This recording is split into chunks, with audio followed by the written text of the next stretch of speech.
spent all night looking for him. He ran back to this guy's truck. Went there, waited for the cat to come to me.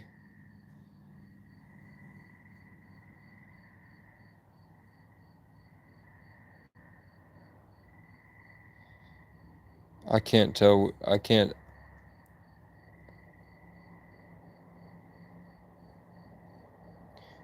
The 3D and the 5D's enmeshed now.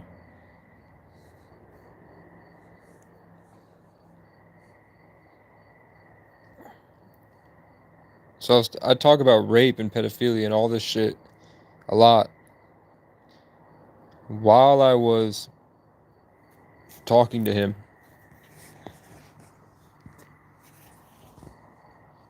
and I've shown considerable improvement in dealing with Aquarians.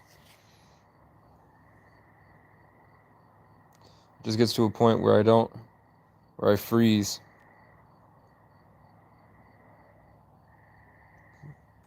But I beat him at his own game in some places. The cat went back to this guy, and I sat down with the cat, and the cat came up to me only when I wasn't thinking about taking it. Every time I thought about taking the cat, it hissed at me, and it went back to the truck.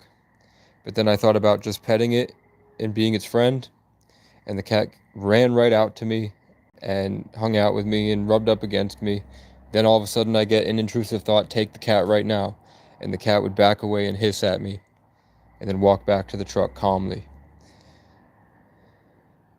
I still feel like I deserve the cat, and I could take the cat.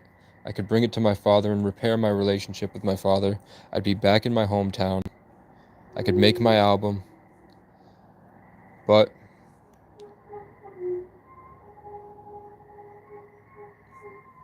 I don't know. And I don't feel like myself. Voices in my head say, this is who you are now. I was so much more.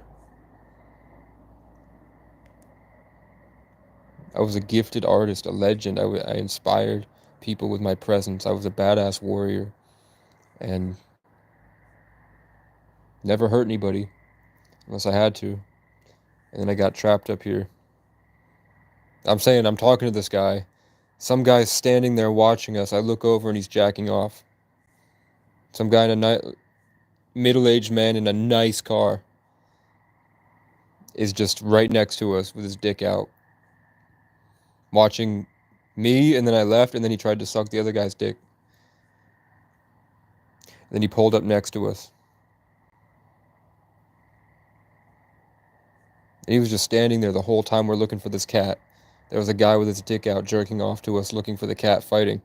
And I'm talking about them trying to steal sexual energy, or they're trying to steal energy through sex. This is twice now that two different people came to this parking lot to jerk off to strangers.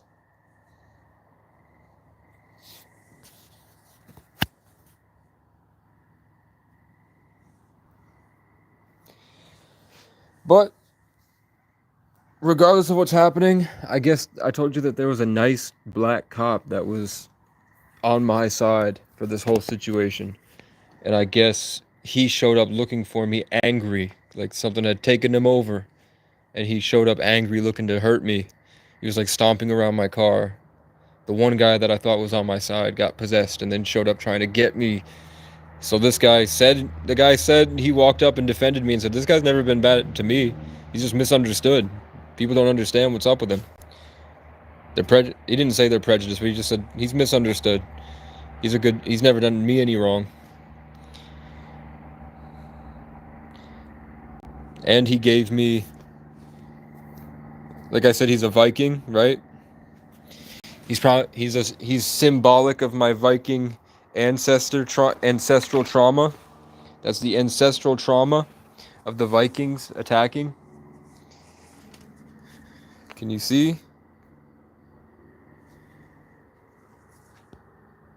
Let's get the flash on. So I stole the hatchet from the last Viking, and then this one gave me one.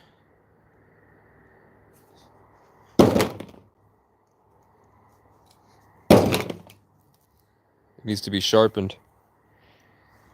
It needs to be sharpened, you heard? One more. As I walked away, I had a vision. Get the fuck out of here, moth. As I walked away, I had a vision hit the back of my mind of him with a gun, like an assault rifle, on the top of sandbags, and a bunch of zombies were coming at us. And he said, "Cover me." And he needed my help to help him kill the zombies, as he's last Viking it the way that I am, but he's in a box truck like a castle. And he's got two cats that hiss at the whatever intrusive thoughts go into my head. The cats know how to hiss. So as much as this guy sucks, the universe told me that he's a valuable asset. And he proved that by giving me this hammer, this hatchet. That won't go into this wood, but it will go into that one. Did I fail? Did I lose?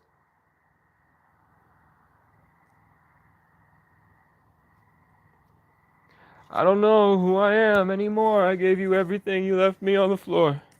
I gave it everything and left it at the door. Am I crazy, or has everybody lost their mind? I mean, that could go. That's definitely going through someone. And I let him know who the person was that attacked me, and he knows who the guy is. He did not say anything about whether he'd help me. But all my tarot readings are saying you're in a very dangerous place that could end horribly for you if you don't get out. Like, part of the tarot reading is they freak out about how dangerous it is here, where the police are dealing the drugs, and they're only interested in getting money and getting land and getting guns so that they can steal the young girls. And that's how it is out here in the sticks. Get money, get guns, get power, and then no one cares if you're a pedophile, basically. If you can convince the girls not to go to college and get them young enough, then you get a young wife forever. That's how it works out here, man. So when attractive Casey comes through with his legendary vibe, and he makes all the small town guys jealous, they try to kill him.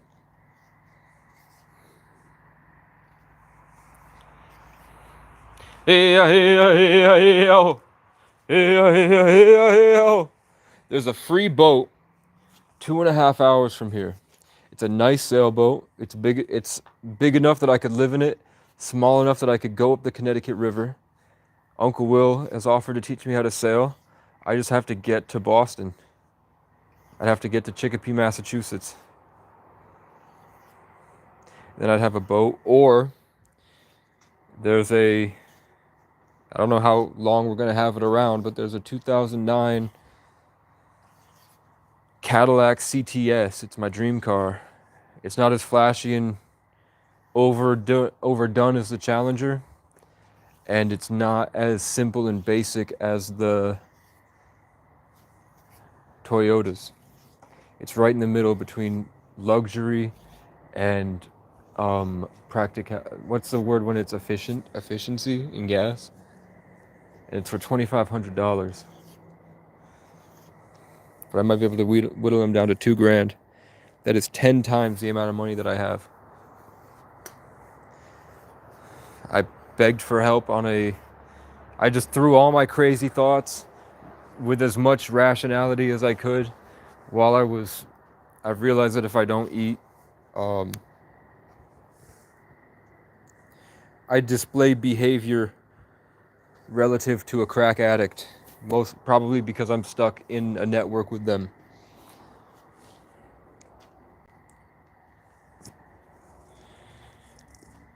So I don't know what to do. Voices in my head telling me I lost it, telling me I lost everything. And then they're like, make way for new beginnings. And I look inside myself where I usually have so much character and depth and personality and energy, and I just feel hollow and empty. Which happens. I had my opportunity to steal the cat that didn't want to be stolen. But the cat doesn't know that there's a better life for it. The cat doesn't know that I could take that cat and give it to my father, who his whole life purpose is to take care of these cats right now. And this guy's life purpose is to deal heroin. But I didn't take it because I listened to the cat. The cat knew when I was having thoughts of taking it, and it hissed at me. But then when I thought about being its friend and not stealing it, it came right up to me every time. And it would hiss at my intrusive thoughts. And then the cat, like, I'm sitting on the parking lot petting it. I have a thought that, like, I'm like empathizing with it. I'm telling it, like, look, we can be friends. I can take you with me to my dad's. And it looks me right in the eyes, and then it walks back into the truck. So am I, like, I'll feel like an asshole if I stole it at that point, right? The cat showed me it knew exactly what I was thinking. It could see my thought forms. It could see the energy swirling around my head. It could empathize with me the same way the birds do in the universe when you ask for a shooting star and you get them. Which now we have two of us, right? We have Heather now and me that have asked for shooting stars and get them on command. Because we have enough understanding from my schizophrenic rants to be able to enmesh ourselves with the entirety of the system, the ecosystem, the spiritual, the heavens? It's not the heavens, but it's just the top vibrations of the dome, right? Whatever that is up there. When you get connected to it and then you ask it nicely, sometimes you get shooting stars on command. Sometimes you get clouds that look like lion's heads, and then it morphs into an eye, and then it morphs into your name, and then it disappears. And then sometimes you spend a month fighting somebody in the spirit realm to get the opportunity you manifested, and then it doesn't work out because I rushed it. I was too aggressive with it. And then when I had my second chance, it didn't want to be stolen. Even though I had dreams of it jumping into my arms and running away, and I had tarot cards that said, you and something else are going to have a divine union today. You guys have been manifesting each other, but there's someone in the way. And then I thought that was the girl that he stole from me, bruh. But no, it's his cat. The divine union was with the cat, the bear cat.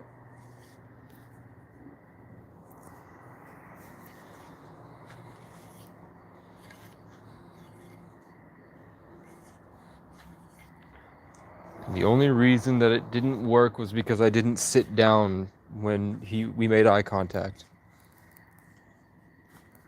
I just walked towards it like it was going to come at me.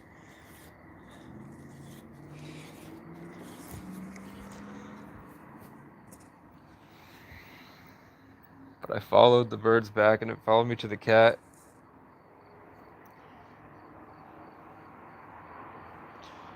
Ancestral trauma.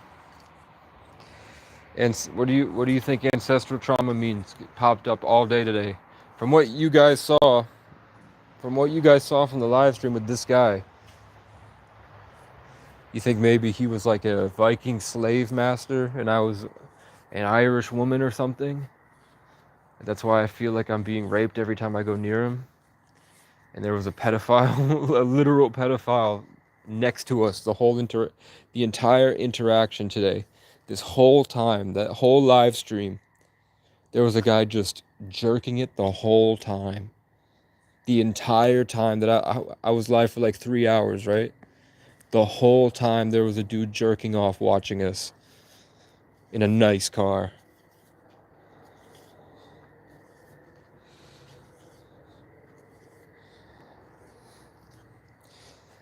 What the fuck, bro?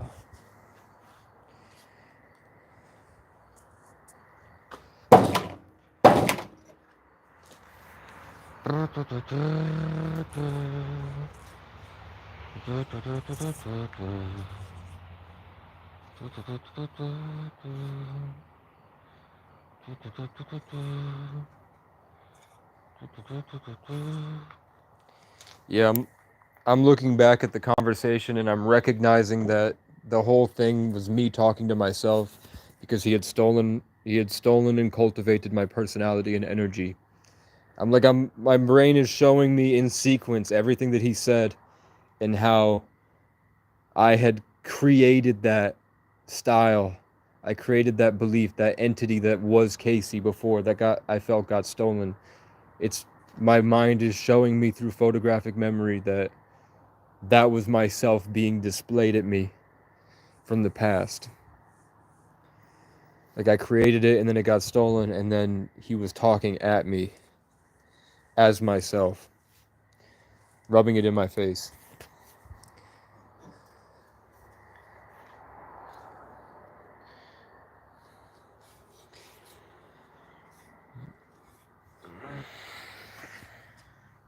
Now they're telling me because I failed, I have to classify myself as schizophrenic. Even though I'm not schizophrenic, schizophrenia is falling out of competence. Schizophrenics are like extreme spiritual leaders that their tower got crumbled. You're schizophrenic. You're schizophrenic until you build a solid enough tower that you can function with your divine gifts, right? And with the knowledge and with your personality and creative style in the world. If the tower crumbles, you're a schizophrenic. You're a schizo that needs meds and needs to go to the hospital. But if you have the tower of divine wisdom and knowledge and you go and integrate enough with the world that you've built a system kind of in yourself where you're able to function correctly and play the game with them, with your gifts, then all of a sudden you're the alpha Chad, you're the king, you're the legend, you're anything you want to be. But the God will test you. And if you crumble, you're schizophrenic. And you got to go to the loony bin. But what am I? I'm just someone that has been traveling my whole life. And maybe it's all the microplastics in my system. Maybe I have, because I wasn't. What do you think this is? I can't show you. Hold up. Turn the fucking flash on, bitch. Turn the fucking flash on, bitch. When I went to jail, they forced me to get the tuberculosis shot to make sure I don't have tuberculosis. What the fuck is tuberculosis? And I got this, and it hasn't left I've just had this mark since. I pick it off, I shave it off with a razor blade, I cut it, I burn it, and it still pops back up. There's just a permanent something in my skin since I got tuberculosis. Forever.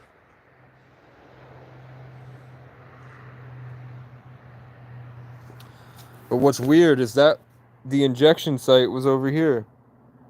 They injected me over here, and then this popped up over here.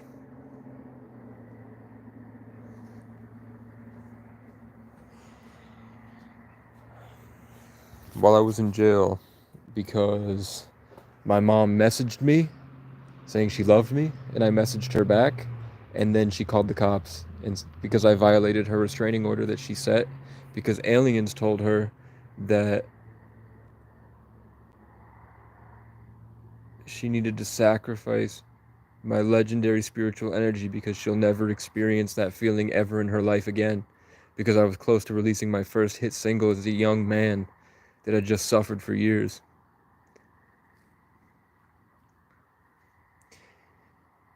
So at 22, on probably March something, it was in the middle of March. Honest, I wouldn't doubt that it was March 3rd. Like, I guarantee you it's probably March 3rd, 3/3, where I am close to releasing my hit single that's just sitting on my broken computer. That there's, if I can get the thing in time, there's a computer just as good as this one for 600. But the psychic told me this would be the year of the polar bear for me, not knowing anything about polar bears and how. Oh, this guy. That's the thing, is that when he stole the energy from me the first time, this guy He told me about how he doesn't have insurance on his tires, and that he popped him on an accident at the barn, and it cost him $900 to fix. Right after he took the energy from me, he offered me away, and I didn't take it because I thought that that was weird. I thought that that was like a karma setup. So I've been talking about I can't wait to kill this guy, and then I tell him about the last guy that I had to kill. As he's like going off about his own problems, I start spouting my problems back at him, so that he gets what it's like, and I overpower him and make him shut the fuck up. And he found out that someone robbed me, and he gave me this knife. So as I'm thinking about killing him, he hands me the knife to kill him. If I really wanted to kill him for stealing my love,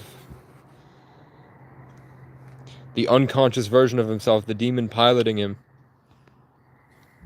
that you saw attacked me earlier, told him to give me the knife, that I could have killed him and stolen everything he had. A $15,000 box truck, brand new. 2 amazing cats worth like $3,500. He has electric chainsaws in there. He has everything you want. He has solar panels, portable batteries, everything I need to start a movement to save the world by making really funny content with my friends. High quality, start making films. I told you I have 3 TV shows and 2 movies I've written. Wildfire, Tower Prep, Sundance, Storm. And there's my fireflies. That's my favorite song. There's a firefly loose tonight. Better catch it before it burns this place down. And I lie if I don't feel so right. But the world looks better through your eyes. There's a firefly. I've been trying to get a guitar, but no one will mail me the cheap ones. I'm like, I find a $30 guitar. I'm like, will you ship it for $45? And they say, no, sorry. And then I say, curse of Ra! And I send them a bunch of animal emojis, like safari emojis. Yeah. I feel empty and hollow inside. I feel empty and hollow inside. Is this what being famous is like? Voice in my head says, it's worse. And then I saw Will Survives, the YouTube channel. Why? Because Will Survives has moved an hour north of Beckley. What the fuck? Get the fuck out of here, mosquito. Get the fuck out of here. Go fuck your mother. Yeah, Will Survives, the YouTuber, has been posting he needs somebody that knows how to do audio engineering. He needs a music studio. And he lived out in Arizona on top of a mountain. And then he got kicked off right when I prayed for Will Survives and me to make something happen. All of a sudden his landlord goes crazy like these guys and forces Will Survives to leave. The traumatic event of him having to get kicked off his land right after his dog dies forces the guy at Narrowway Homestead. And this was right, so I lay down at night. I open my mind's eye. I go into my imagination. I find Will Survives, his spirit in the spirit realm, sitting there, not understanding what I'm talking about. But he gets it. He asks his fans to send him energy balls. I ask my fans to go out and go fucking do something with your life. Strive for happiness. Clean your fucking house. I don't want the energy balls. I'm infinite. But Will Survives asks for energy balls from his million fans. So I'm hovering over Will Survives, and I'm like, do you want to join the Kingdom of Creative Champions? I'm here because I float above you and make your lives better. I guide the whole thing. I am the watcher. I am the king in the north. I'm the king on the mountain, and I'm the tree who grows into every garden.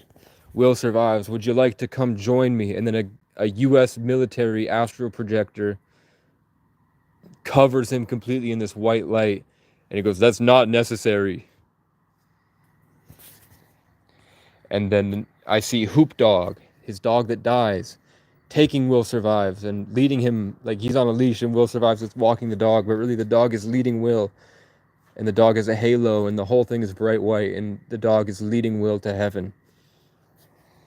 And then it all fades out and then I'm back sitting in the tent. The next day, Will survives, has gotten kicked off of his land because his landlord went crazy. And him and Lucky Thrives, a YouTuber that let him stay on the land, that's his emblem is a 4-leaf clover, right? They both have to leave now. And they're panicking about what to do with land.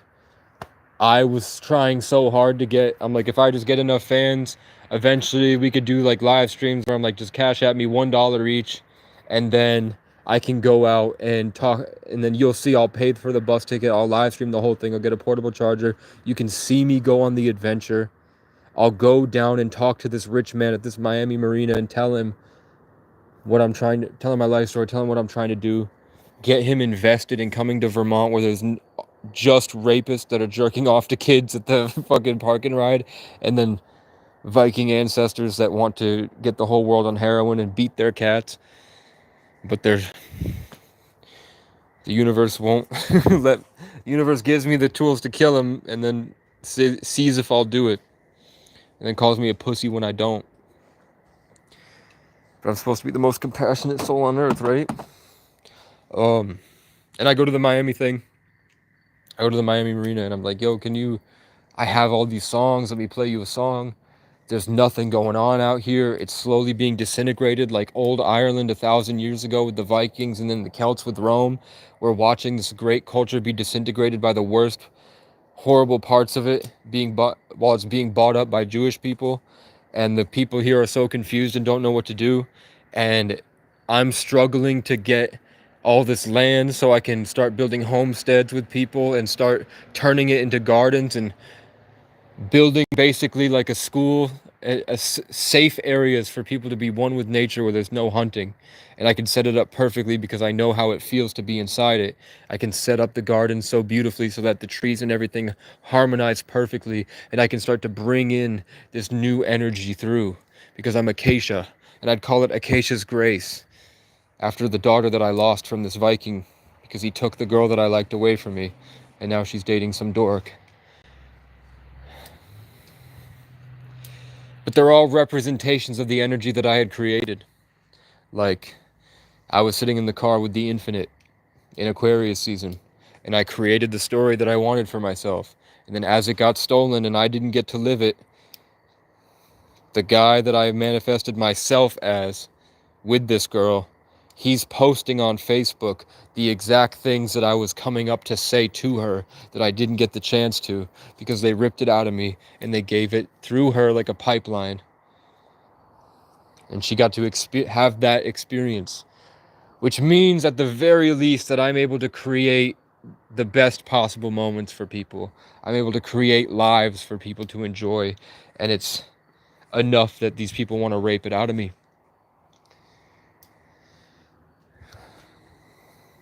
Feel me? And at the very least, he's impressed because he knows my YouTube took off. I told him my YouTube took off and I got enough donations that I was able to buy a portable charger, so I don't even need to come back to this. And I told him I didn't tell him that I use these. I told him that I bought a solar panel so that I don't have to go in. So I don't know, I saw this as a revolution. I saw me on the ground in the mud, surrounded by people that don't know how to get on the ground in the mud, and we're all fighting for a better tomorrow, and at the end we end up rich from conquering. We conquer the world, we make it a better place, and we get the spoils of the riches of making a mark on the world. But I didn't have a video editor. The people that I turned to for help were very sick people. They just turned to the snakes. They turned to the exact, like, the way the Bible portrays snakes. That weird, schemy, slimy, always ready at you to find a way to get you or take what you have. They just turn into that. When I feel inspired, they just become this disgusting creature that their mind gets hijacked and they're trying to take it. And then as soon as I cut them off, then all of a sudden they're writing me songs that say, I know what the demons sound like now. I'm so grateful that I had you. Come back. And I'm like, I am a man. I'm not homosexual. Get a fucking life, bro. I just needed you to detach. That's all I ever needed from anybody, is that if they could hang out in my presence and not need anything from me. If we could just sit here at the Last Supper and I'm not constantly feeling your intentions trying to infiltrate my aura. If you could just learn to sit by yourself and then we could collaborate on what's in front of us. Like, I made this. Put your thing is dope. Please put it here. But instead they're like, I want to become you. I want to wear your flesh. I want to wear your spiritual skin. I want to take what you have and eat it and let it sit in my body like a little gay boy. I want your seed, Casey. Before I had the spiritual, before I had the gift, when I was extremely depressed and I'd lose it, all of a sudden we could just chill like bros. But it's like I get to the next level and they can't handle it. So that's what makes me believe in life path numbers and astrology. Is that as I retain more information, I understand that the information my soul wants to express it in a certain way. And then that way happened to line up completely with my name, my symbolism, my astrology, my numerology. Like the color of the crib that I laid in as a child. The tarot readings that I get describing people with my name and number in astrology.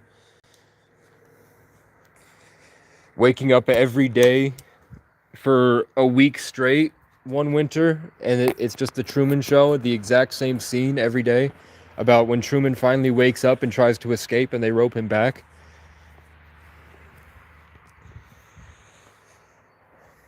So what do? Oh, I said the year of the polar bear. Polar bear spirits in Inuit, in every culture that had polar bears, they said that when they would meditate and sit by themselves in their igloos or yurts or long houses or wherever they had polar bears, they said the polar bear spirits would come in when they were ready to go to a new level, and the polar bears would grab their hand while they were swimming, because it's Pisces season. Remember, back then it was Pisces season, so everybody's swimming, which is like flying but underwater. So they would the polar bear spirits would swim through and take them on a journey that would bring them to the next stage of their life. Sort of like they vibrated through the reality of the multiverse and landed them in a new realm where they were able to do more things and learn more things and experience different things. They took them on a journey. They took them on an adventure. And my father and I have had polar bear spirits around us our entire lives.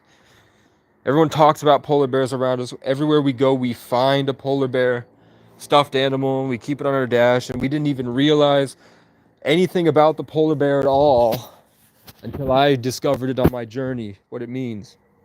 Now, my dad was a ski instructor his entire life. His favorite thing to do is take people up the chairlift and ski down the hill with them. Could have been pro, one of the best skiers probably in the world. He preferred to chill, be the legend. He didn't need to go chase the glory. And he would teach kids that would go on to be Olympians. And he was the funniest guy I knew. He was so funny that the rich elites found him one day and then they adopted him. After my dad followed the Grateful Dead and probably got drug brain from major psychedelic use. My dad was still funny. The CEO of Wells Fargo, the CEO of major banks like Chase Bank, those people definitely eat babies. The DuPont family, Henry DuPont, worth over $16 billion just himself, not including the family's riches, which all come from ancient Egypt. And my name happens to be, I happen to be the most powerful soul on earth possible, except the only more powerful I could be is if I was born on the 22nd. But then I would just be good at making things happen outside. The master builder makes countries. George Washington was a 22. The 22 is good at building countries, establishing continents, making systems. But a 33 has that in him anyway. It's just not his native purpose. Like the 33 is the life path, so your overarching life, the direction of the whole life, the path, the trail. The day you're born in numerology is like the day-to-day who you are. And I'm an 11, which is still the master number energy. It just has to deal with emotions and music and understanding vibes and living in this detached, rational space where you can logically process and see the inner workings of how light is expressed in depth in your spirit when you look inside. It's like the feminine energy, but like you were like feminine energy for 1,000 years, basically. That's what they believe. That's what they really believe. So I was born on the 11th. God played every major seventh chord, the clouds opened and crowds formed, angels rained down a holy heaven sword, corpses spill and fell around the boy with an aura, red, green, and gold, a legend who can't die until his story's told. That just came to my head one night while I'm sitting at the lake, hiding from crackheads, with a different hatchet and a machete. Oh no, I had a machete. I had my green machete, my Ozark Trail machete, and I'm waiting in my tent for this guy named Cat who thinks he's a giant lion to come kill me and he's on mushrooms, and I'm still recovering from doing mushrooms last week. And I looked around and thought that I was on the best TV show on earth, or best TV show in the universe. And I looked up and all the squirrels and the birds were staring at me. And then I walked up the hill, and then a pedophile I was at the lake and talking to the ocean. And then a pedophile, like an old man, came out to feed crows, and he was screaming at these crows like bird calls, and I could feel the darkness in him. I could feel he was gross. I can spot a pedophile from a mile away now. And then he tried to hit me with the vibes. He tried to tether me into it, and I was like, no, the best I could. But I get overwhelmed. It's part of being an 11, especially 1133. And a Sagittarius means you solve it. No, my Jupiter and Aries means that I solve everything through velocity. I'm always, like, when I get overwhelmed, I'm always trying to do something. I'm always trying to go this way, then go this way, then go this way. So when I get overwhelmed and I don't know where to go, I explode. So God has kind of he does this by putting me in horrible situations to overwhelm me, to see how bad I'll explode, and if I can handle doing this without going to prison or the loony bin. But the polar bear spirits take you to the new realm. My dad rode on the chairlift, and I take people on emotional roller coasters. There's the bike I'm manifesting, and it's going right to left. I could tell by the headlight. It was a square headlight.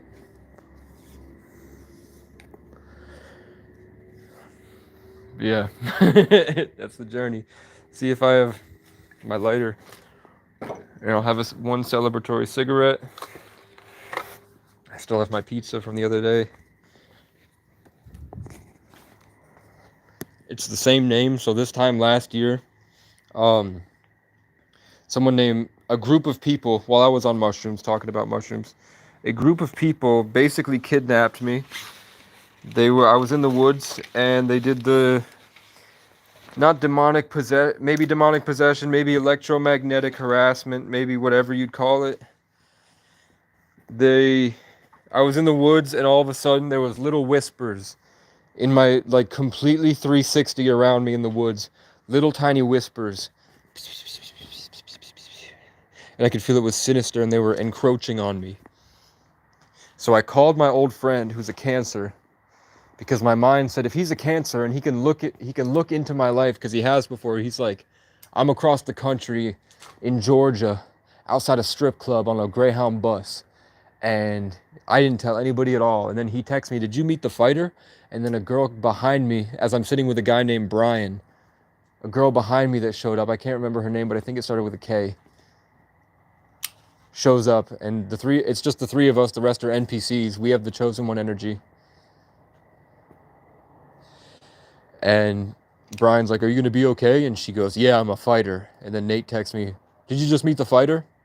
So I'm like, if Nate can see into my world, and maybe he can protect it, like maybe his intentions might be able to help me. I call Nate and just tell him what's happening. And I tell him, like, I'm trying to tell him, just explain what's happening like this. Because I'm like, in my mind, his natural Cancer need to nurture will protect he'll send the vibes down from the ether and will block this circular space. And then that happens, and then it fades away completely, like it just goes away. The girl that started the whole bullying in school that ruined my life, she was there, Like they're dating now. He took her virginity because I wouldn't teach him how to get bitches because he was a snake. He's one of these snake people that when you get the vibe, you can't talk to them because they'll turn into Judas. So I call them at my worst. I don't call them at my best anymore. So he couldn't get girls. He tried to sleep with my girlfriends. He couldn't get girls on his own. He kept asking me for what to say. I wouldn't tell him because I knew that he would use it against me. Like my natural intuition, and it did every time it did. So, are you following along? So Nate, I call him. These monsters around me go away in the middle of the night. Then I go meet a group of people that are just kind of waiting. There's two kids are showing off a pistol to each other right outside my tent. Like as soon as you leave the forest, they were in the middle of the night, at midnight. There was just these random two kids last year at the lake showing off their gun, and they were like, "What?" And I was like, "I live here," and I walked away. Then there were these two other kids at the top of the skate park freestyling. So I walked up and I freestyled and I outshone both of them, and the energy overwhelmed them, and then they wanted to take me somewhere else because they always want to take you somewhere else. They want to lead you away. So I was like, why not? The one guy seems real. There's one guy that seems real and doesn't seem like, it seems like he's been through enough that he doesn't automatically steal energy. Whereas everyone else is like a feral dog or a hungry cat trying to take it, zombie. There was one guy in the group that seemed like he was competent, so I went with him because it seemed like he was on a mission to save his friend. He was like, there's something wrong with my friend April. So I went there, and it's like the local yoga instructor that's head of the best yoga studio. People whose families have been in the area before it was settled, like the Native Americans, and people that have been around for their entire lives in Burlington before the technological revolution with cell phones and all this. They knew the Burlington that everybody loves, so like that fish would come to, the reason fish love Burlington the most. And all these bands loved Burlington before, when everyone would just sit at the waterfront and get high and sit at the lake and talk to the lake monsters and everything. They actually called me the lake monster because I would emerge from the forest in the water and go up and bother everybody with my zodiac energy. I was in my element last year because I'm a cat in the cat year. So God positioned me in the center of the most popular town in Vermont. So I was dealing with hundreds and hundreds of people daily when I'm in my element as a tree. So I converted a lot of people with my energy, you heard? So this might be the backlash. Me feeling raped all the time is because I made a huge impact on Burlington. What was my point? What was my point, bro? It is high level. I don't care if it's schizobabble. There's a lot that just like hearing this in the background, I think can naturally elevate anyone that listens to it. I really feel like it. I feel like there's a lot of knowledge helping the yoga teacher. Oh, helping the yoga. Oh yeah. No, there was this one girl that was sitting in the center. We were in this small room and they were passing around a notebook and everybody was writing a line to a verse and they were going to read the poem at the end of it. They're like those type of people. Even though they're buff and like seem competent, and we had all the different shades of Vermont culture. There was one girl that was quitting heroin and she was really sickly and she brought me a flower. She went out, she was like, I gotta go get something. And she went out and brought me a flower. It's like 2 a.m. I'm on a little bit of mushrooms and there's all these people around me and they're all sitting around me. I like sat down and I'm sitting right by the window because I wanted to keep myself tethered to the lake. I was trying to keep my intention set that I'm still in the tent and I'm just like Ryan Reynolds in that interview with KSI where he reveals that in the staring contest that he's not even in the room. Right? Ryan and KSI are staring each other down, Deadpool. And he sat there for like 2 minutes and just didn't budge at all. And Ryan was like, I'm not even in the room. So that's what came to me. I was trying to not be in the room in case all these people were trying to like eat my spirit. I was trying to keep myself there. And they started passing the verse around so that I had to come up with something and put it on the paper. And they were all putting it on the paper. And then someone would read it to us. So I waited. I'm like, if that's the case, and we're all contributing to something, I kept it and I wrote a whole page because fuck them. Fuck them kidnapping a kid on mushrooms. So I wrote a whole verse, and I think I still have it. I think, everything that grows turns gold, and I was born a saint, but I turned into a soldier. Heaven's only one good choice away.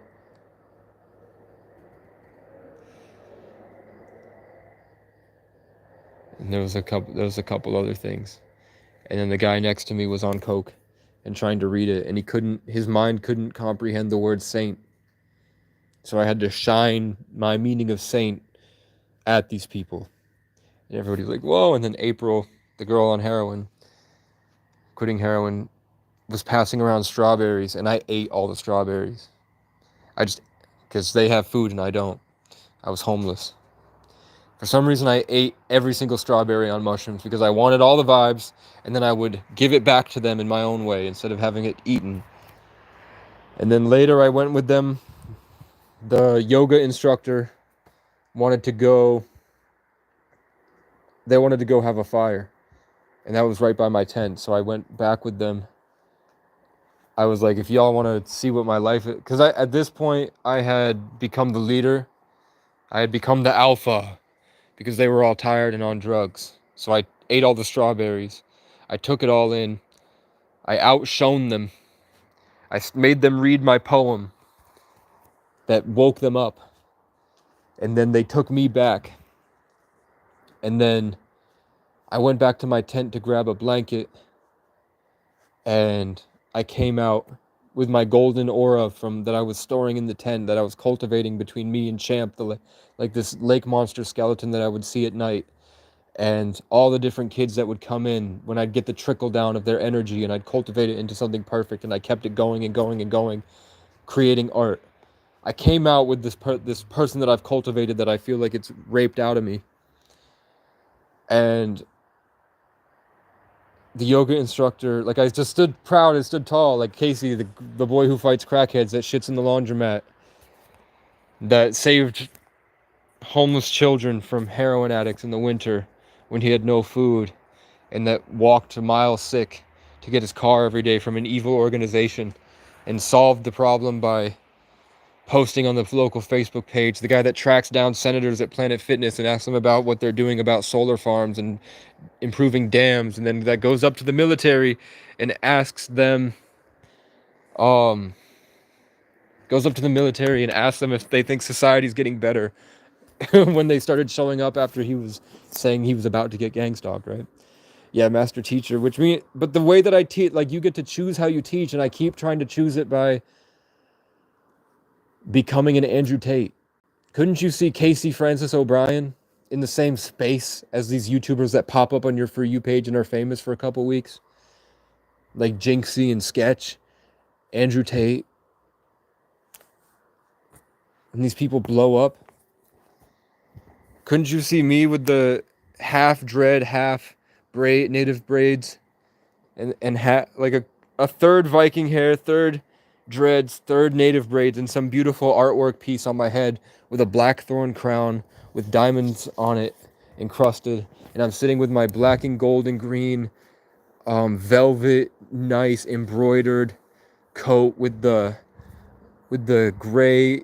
blackish gray cape, or maybe like, yeah, and I'm sitting in a podcast studio, and I'm yelling at all these losers that they don't understand shit about life, and they're perpetuating like this very meaningless thing to distract us.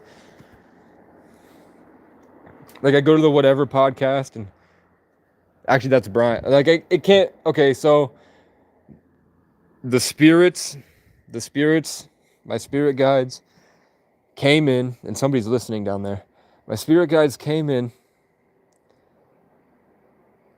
And when I said, don't you see me on a podcast? And they showed me the Whatever podcast. And if you look it up, His name is Brian. Like I keep saying, I meet Brian's on the way, and Brian's guide me to spiritual teachers. His name's Brian, so he's already in position to do that. It's his job on the planet, and I'm just here to make it better.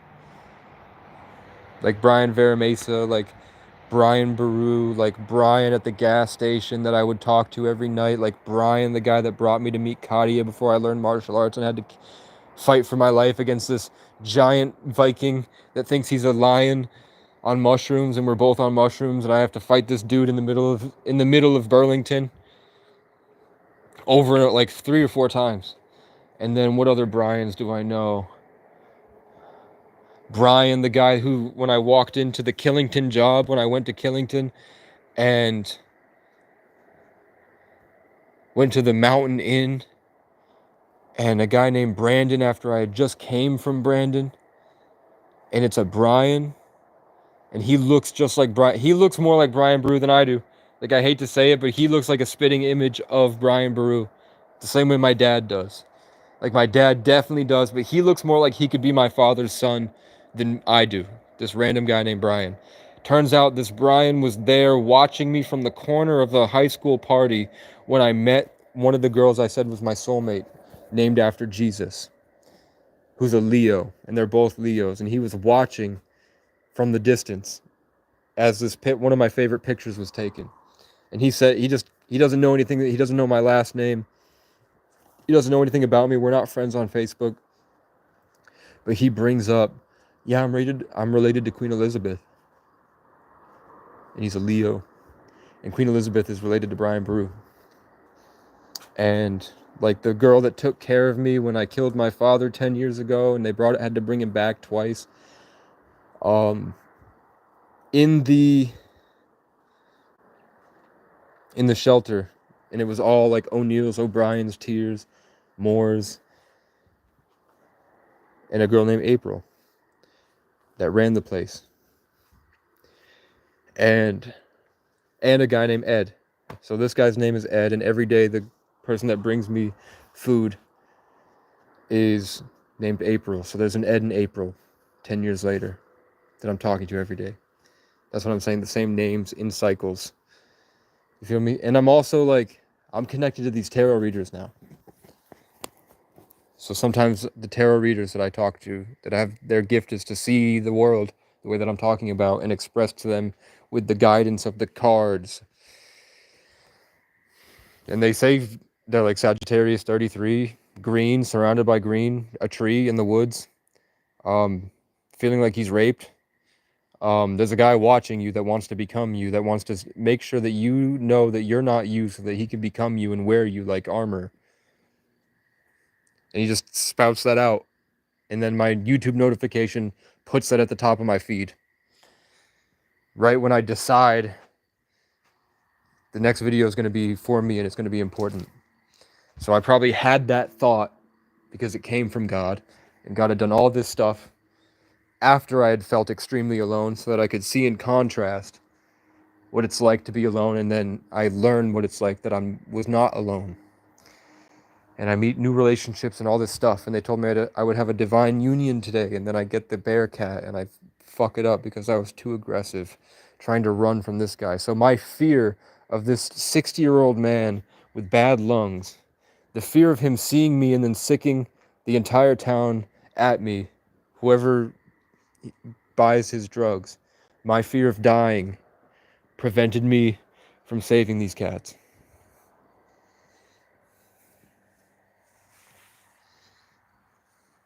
And it's a bear cat. And then I had just decided that,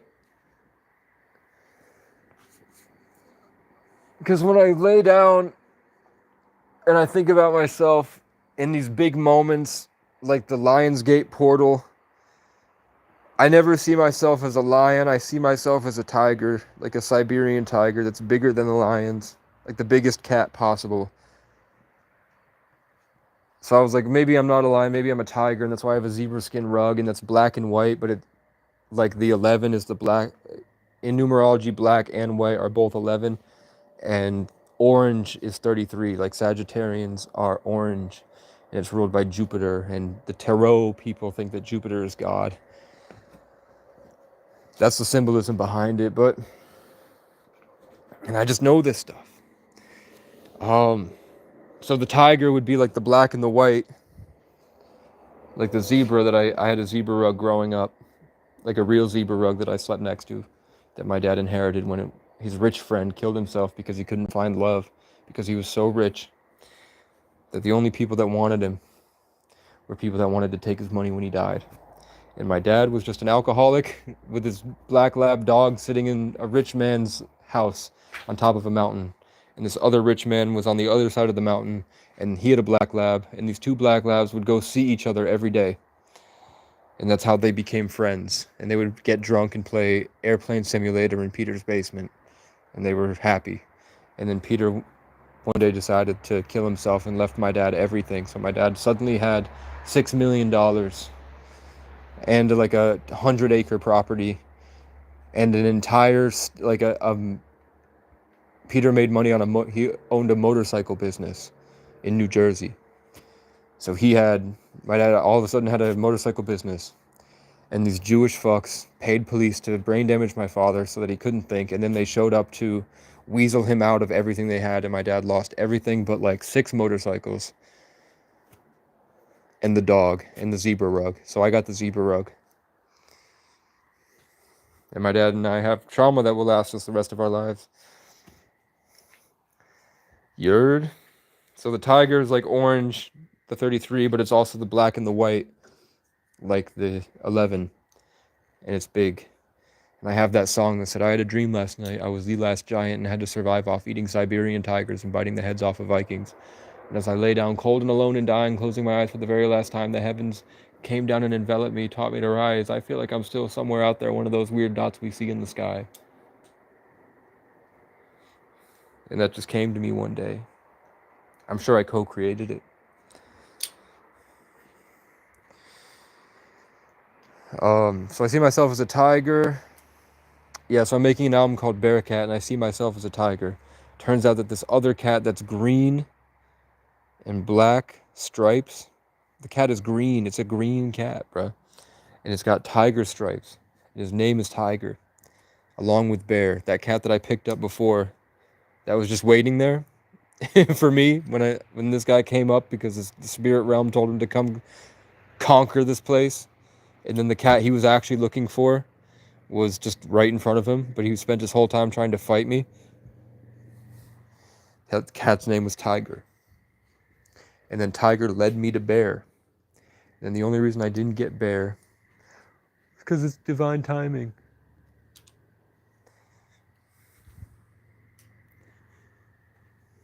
So I don't want to be a loser, but I can't afford... Yeah, thank you. I don't want to take all your money, Heather. I don't like it.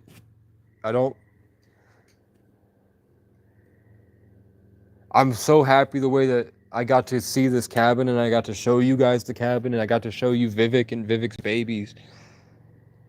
And I got to see another aspect of culture. And I'm still coming up with ideas. I'm still learning things.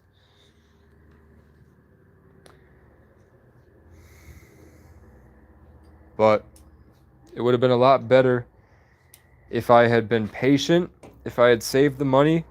Brian came to me and asked me for help investing. I just told him Bitcoin. Bitcoin did blow up. Like, I did call it. Don't die on me now, bro. It's not. It's just a flash turned off. Yeah, Brian wanted help investing. The calls that I made did go up. Like, it 10x'd. If we had put $1,000 in, we'd be at 10,000. Like, don't want to do hindsight. But all right, as long as you guys as long as you're not starving. The only thing that like I didn't like you remember the Dodge Magnum, man. Um, remember it was $89 to get the Dodge Magnum out, and you said you had exactly $89. I think I guess if I had taken the car, I wouldn't have ended up on King Street. I would have stayed at the Walmart suffering. So I had like,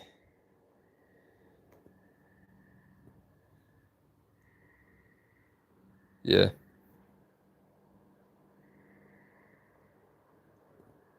it's it's God's timing. Not to be cliche. I've been around white people too long. I've been in white America too long. I've lost my realness, bruh. Do you still hang out with Frank? One day I'll be able to figure out how to get people on the live. I can start a poll. Yeah, I don't know how to get people on live yet. What happened? What happened with Frank and Daystar? Was it what I said? Because it is the truth. Like, my favorite thing in life was getting girls. Like, that's all I loved to do as a child. But then I got the brain injury, and I was scared to exist. I was scared that everything I was doing I was seeing how the universe was reacting to my thoughts, and it was super anxious. And then Frank tried to convince me that I was gay, and then he would hit on me. Frank was trying to brainwash me into losing my sense of self, and then he would tell me that he was me, the same way that this guy's doing. And the tarot reader said Frank was trying to steal my soul energy, like he kidnapped me. And then he brought me to Daystar. And then his first sermon, he was screaming, "I'm hungry for souls." He said, remember, he got up on stage and he screamed, "I'm hungry for souls." He wants to eat souls. Does that sound like someone you'd want around your children? No. God does not want you to go out and eat souls. I don't care. And he tried to convince me I was gay, and that trauma has stuck with me for a year. I had to get sexual therapy. I had to go hook up with some mentally ill women just to get it out and realize.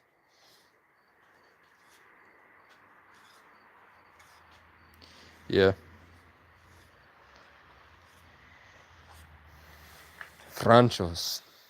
But it's cool for my story, man. Like if I get to the point where I can be on a podcast and I say that and I'm trying to explain how the universe works, and I say that I went to the small town to get a Lexus after my dad's Lexus was stolen by a Heather. Someone named Heather stole my dad's Lexus, his prized possession. And then I went to West Virginia to get my other Lexus back because that's all my dad wants. Is his 1999 Lexus with the black and gold trim and the wooden panels that was taken from him when he was brain damaged. So me, brain damaged, went down to West Virginia to get my Lexus. Turns out that Lexus was a piece of garbage. Go home defeated, and Frank is just following me around, staring at me. Eventually, like, I have to call a cab to get to the bus station to get home. And it's Frank. And Frank locks the doors and he starts screaming that I'm special. He could feel it. He could feel it since he woke up this morning. I knew it, bruh. I swore to God I knew I would meet you. This was God's timing. You're special, bruh. So a guy named Francis takes me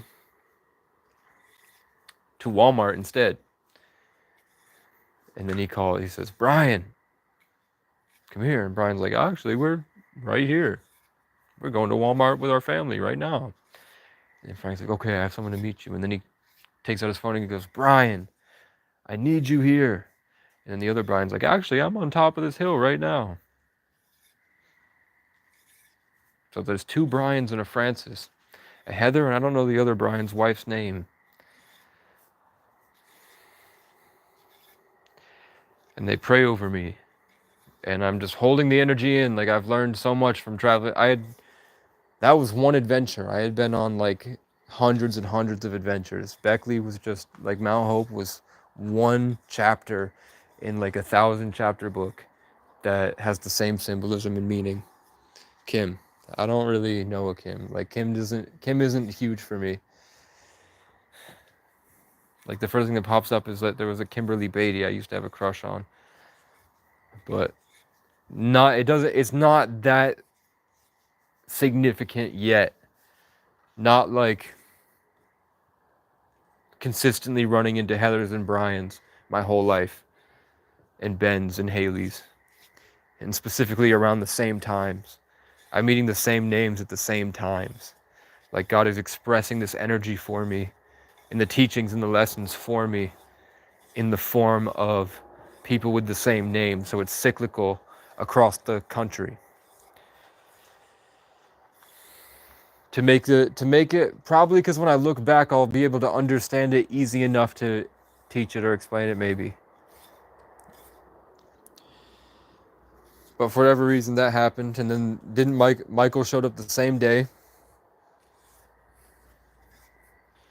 and taught me MMA, and then I go home and someone tries to kill me immediately, and then I'm like begging God to teach me more MMA, and then someone named Gabriel shows up. And I'm looking back at it, and just like, if you operate from the paradigm that I'm the main character, I'm Truman, and everyone else is like sent by some spiritual entity to try to take it, it makes like that picture where Michael's hovering over everybody a lot worse. Like, I remember going to the movies with them and just feeling how weird, like, there's just a dark energy around people. Some people think it's cool to adopt these demonic behaviors, and then they get mad when their life falls apart.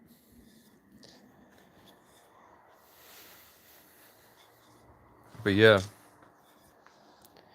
I wanted to be like an Andrew Tate, Casey Francis O'Brien at Acacia's Grace.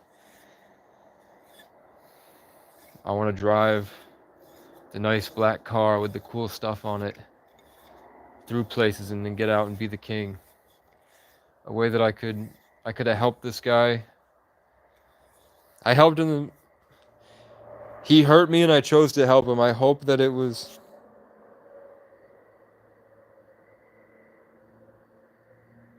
Yeah.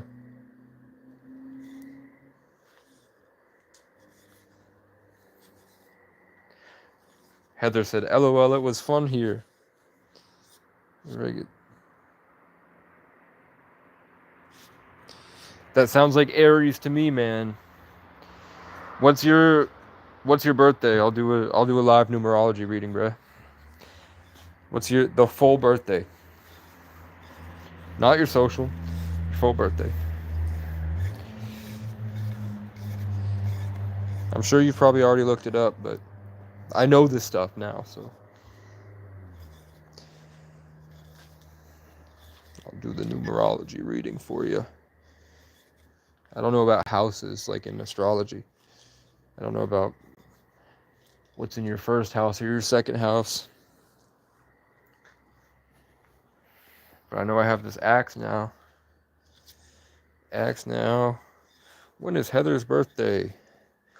When is Heather's birthday? I need to know. I need to know, man. I need to know Heather's birthday, bruh.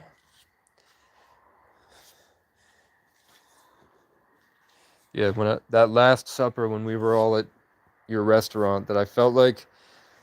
I'll tell you, I have a foster brother named John Michael that cooks the best steak you've ever eaten in your life. And then I have a friend named Dakota who cooks the best burgers you've ever eaten in your life. And both of them have a dream of having a food truck. I thought it would be really cool because John Michael at the time was convinced he was schizophrenic and trying to steal people's souls. And Dakota was in a relationship with a woman named Heather who was in Massachusetts, like a single 40-year-old mom, getting him high on cocaine every day. So I wanted to kidnap both of them and put them at your restaurant to cook the best steak and the best thing. And if you guys didn't want the restaurant, I would convert it to Munchies. And the O would be a shamrock. Munchies. And we would serve the pineapple burrito. We'd serve the best burgers in the town with the You could have a choice between Doritos. You could put Cool Ranch Doritos on your burger, or you could put caramelized onions on your burger. There would be a tiny little bit of sauce on the bottom just to sweeten the tongue, but mostly focused on the burger itself. Lettuce, tomatoes. And then the steak would be, the steak is, it's delicious. He cooks it in the air fryer, bruh. Yeah, see my energy's getting fucked. My energy's getting fucked.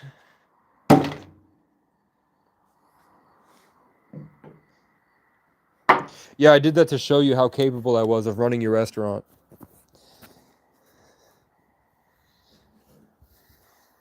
But nobody asked me. You all said I'm God's gift. You said Casey. Everyone was like, Casey is God's gift. But nobody ever really asked me. Yeah, I mean, one time you remember you had the flies flying around your head. The flies followed you upstairs, and then they followed you into my room, or into your room that I was laying in. And you sat down and asked me for advice on something, and I gave you advice, and then the flies stayed with me, and you went down, and then I pushed the flies out the window. Remember? But the only reason I left is because I felt like Frank raped me. I felt like I lost my soul. Frank started telling people his name was Casey right in front of me. And then Frank told me it's time to leave. He's like, it's time for you to go, man. You're not welcome. After he moved from his second story floor, rundown apartment full of bed bugs to his nice luxury apartment at the top. Because I elevate people naturally. I evolve people with my energy. And they used it to my advantage, and they took advantage of me. Which is a common theme. But yeah, I've been trying to run a restaurant my whole life. That's why every famous person that stops being famous, they own a restaurant. And that stays in the background. They hire managers and they do all that. And then they slowly get the restaurant going while they focus on other things. And that's called passive income. And that's what I was trying to do. The next thing I was trying to do for you was buy that property below you. And then I would have moved my friend in. And then it turns out he moved to West Virginia anyway. The friend that I wanted to live in West Virginia under your property, where you would get paid his rent money, and then we'd slowly work on building a retaining wall for the upcoming apocalypse. And I don't know how much of the land you own above there, but converting that, adding solar panels for you, slowly restoring the house because my dad's an electrician, right? An electrician. We could have restored your house, suited it up, made it perfect. But what was happening? I was trapped. I was surrounded by enemies on all sides, all the time. I was fighting to defend my manifestation energy so that I could make it happen. I was trying to maneuver around narcissists to invade with my compassionate force, to make everybody's lives better and enhance the quality of life. And then it turns out that's my life purpose. I'm the tree that grows into every garden. And the only reason that they don't hit me up anymore is because of some type of force that's constantly here that doesn't eat or sleep, like the devil,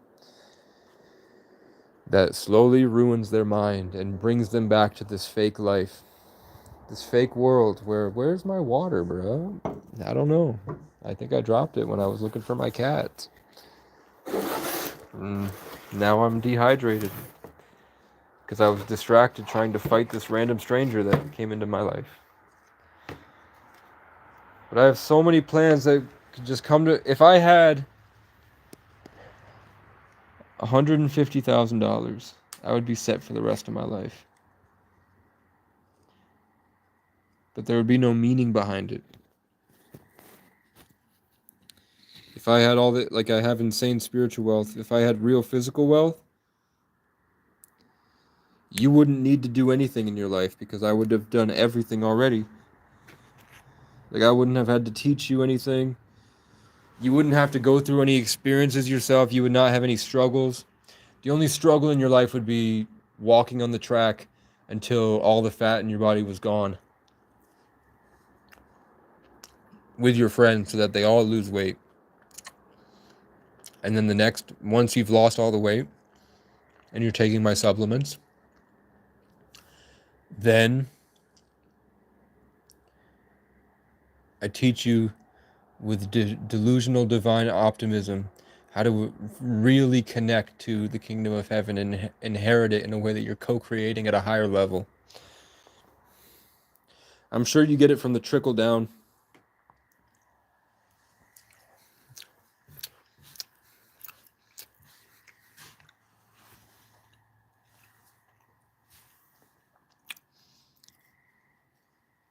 But I'd rather be a stampede where we all do it at once. But I get overwhelmed. I feel empty.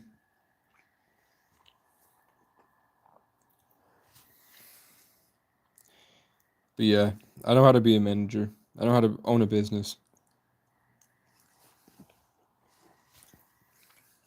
My family had a restaurant in Bronx on West 238th, right next to where Kai Cenat lives. KC,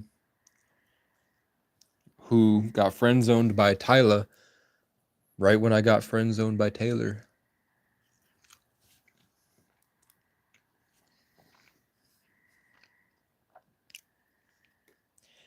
Do you see? So my biggest thing is I can't tell if if anybody's real or not.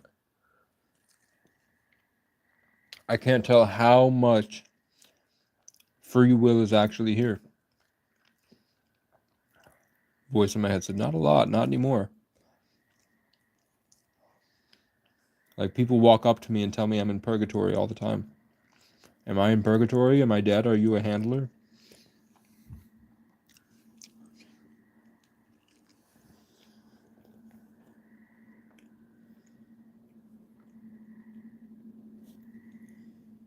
Poopy newts. And how do I get out of this? How do I get my car? How do I get $2,000 today?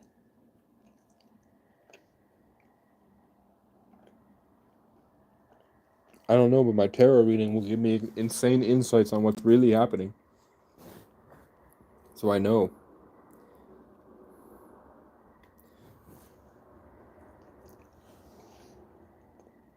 We're going to go to 133.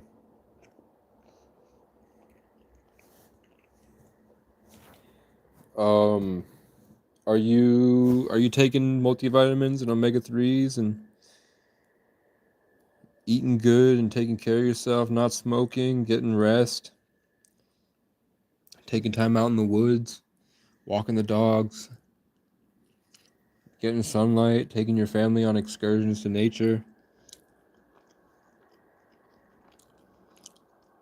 Okay, do you guys have a vision board where you're writing your goals down for the future? Because to be married to a Capricorn, you're going to be climbing steps until you die. as a goat and a ram, you guys are going to be climbing that mountain until you die. And I'm just a floating tree that travels, a brave warrior polar bear. That maybe my job is to help you get to the top of that mountain that you live outside, or maybe I'm helping you get to a new, cooler mountain. Is it weed or is it nicotine?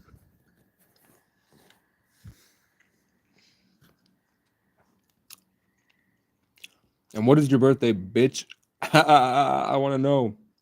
I'm interested in numerology and I want to see if it applies and if I can provide the right answers.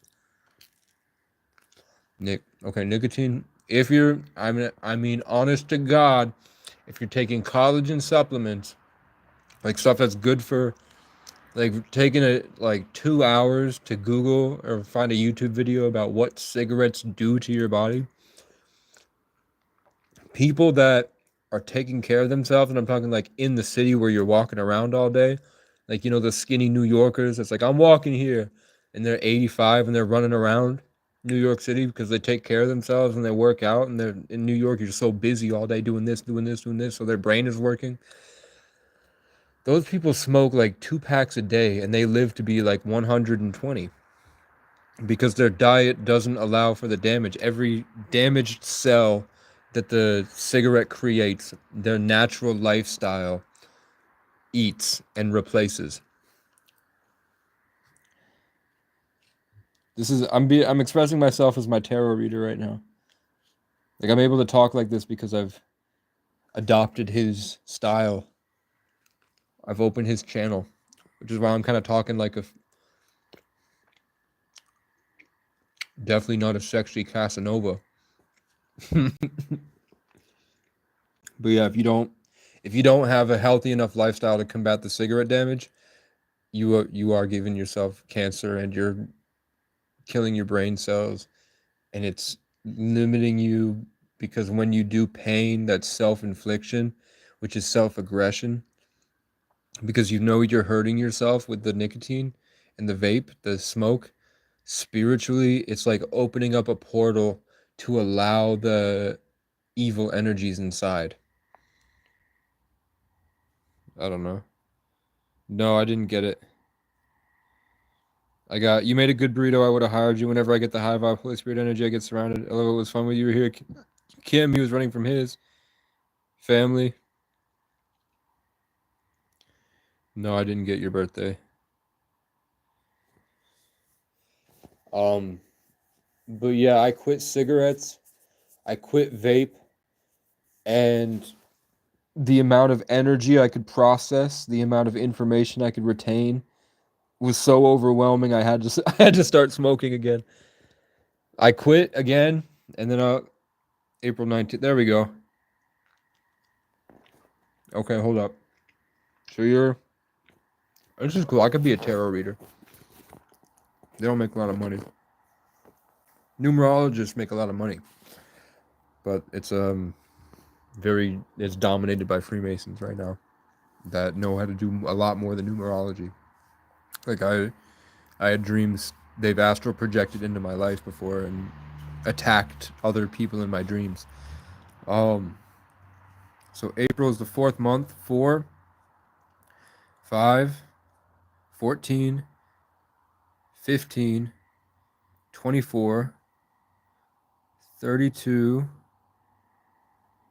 24 plus 8 is 32, plus 4 is 36. So you're in 9 life path. Congratulations.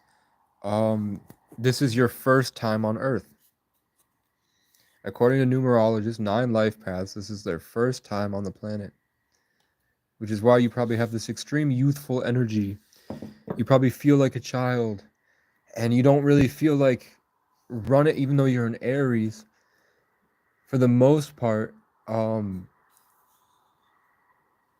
people, what they say about nines is that they should either find a mentor like me or find someone that's doing something like a Brian Capricorn that's fighting his way up the corporate ladder or whatever he's doing, and then getting behind that, it's a good energy for a wife, like the typical wife. I'm not talking about submitting to your husband, but I'm talking about being there as someone this is their first time experiencing it so they can really enjoy it. It's not like me where everything is just like extremely mundane and I feel like the entire universe is a pest because I've been through a prison planet for thousands of years, right? That's what my soul would be. Your soul would be like the opposite. You're like, everything is amazing. Everything is so amazing. Oh my God, glory to God, hallelujah. Look at all this. It's so beautiful. And then I'm like, yeah, it's beautiful, but I'm so tired. I just want a big dog and to go sit by myself by the lake. I'm so done with the universe, bro. Why am I here? And then I have to explain to people why they're stupid all day and then attack people that no one else will and then inspire others. That's also represented in your 2. You have the 2 energy, but it's in the 1 and the 9. The 1 is the masculine leader driving force, like a queen, like someone that wants to go out and do something. The masculine. On 1 days, you notice everybody's kind of going out to do stuff. Everybody's going out to pollinate. They're all going out to get their food or enjoy the new month starting out. That's what the 1 is. That's why the 1900s carry that energy in a way that the 2000s babies don't. Because it's a masculine. Not like manly, but just the way the energy is represented. I know you get it. And you have the 9, which is the completionist. It's the start and the end. So the nine's job usually is to take in what other people are doing and finish it and start anew so that it can start anew. That's what a nine life path does. They're the first that comes in and experiences everything for the first time, and their job as a nine life path is like, so if you were born on the ninth, you would be handling other people's karma, like the end of their journey when they're ready to stop and restart something different. That would be your part, and you have the nine in you. That's the energy that it gives. So I would like, if you look up numerology, people born on the ninth, you have that energy as well as the one energy, but that combines to the two, which is the feminine. The two, one is masculine, the two is feminine, the three is child, like the sun, the moon, the earth, the Father, the Son, the Holy Spirit. All the Bible and the Quran and all these different religions came from a single body of work, this singular story and understanding that everyone's trying to explain. We're all talking about the same thing, just expressed in different areas because communication was harder back then. The only difference in religion was the difference in the people explaining the same concept. And that's what I'm talking about, that everything's connected. It's all a song that's been playing. We have immense systems of information from the simple to the complex. We have soul purposes. We have angels and spirit guides and ancestors and otherworldly entities that are involved. It is like a TV show, but it's also an experience and a game, but it's also just real life. And it goes in cycles. So the golden spiral, like the nine, if you see the shape of the nine, it's the bringing about to the new. So it's the start and the end. The 33 is like the overarching top of the mountain, exalted. It's cool. I wouldn't say like one's better than the other. I would say 33s. Every 33 I know doesn't become famous, but everyone around them becomes famous. Like Emery Tate, Andrew Tate's father was a 33. There's a bunch of 33s. The people that run the world are 33s. Because it's like the way the universe is structured to house the most possible. It's like this light vehicle that we're driving, it's suited to handle this overwhelming stuff.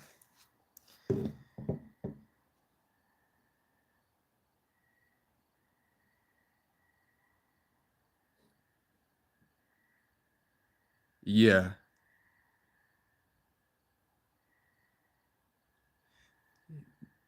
It's and if I had all the answers, I'd be rich, right? Um yeah, it's the path to enlightenment is the way of spiritual childhood when they say to hold God's hand and just let him take over. See how the butterfly's going? The moth is going right to left.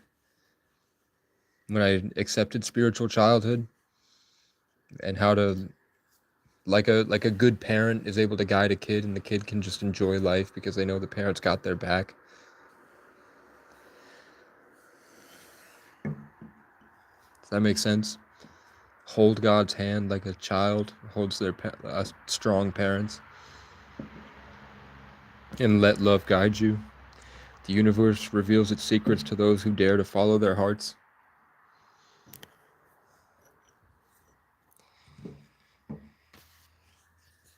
That's a good way to live. And that's what led me to the cat today. You heard? And now the birds are calling in the middle of the night. When you learn that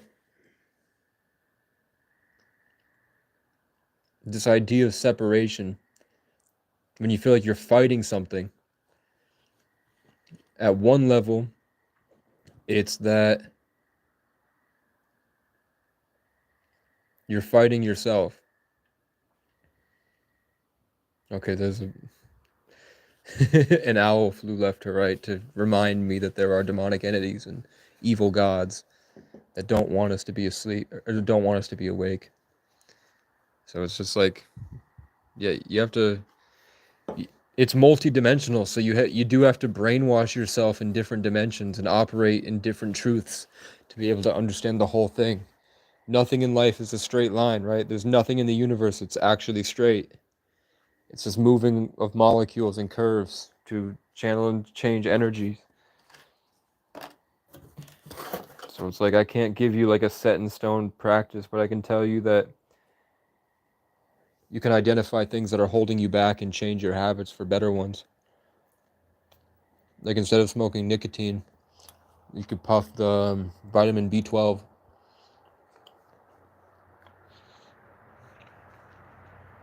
And then I mean, when I'm out in the ground, like when I'm getting on the ground every day, when I wake up with a purpose and I'm doing things, I never want cigarettes. It's when I'm feeling trapped and I need something outside of myself to validate me into feeling comfortable enough to keep going. When my traumas come back, that's why I smoke.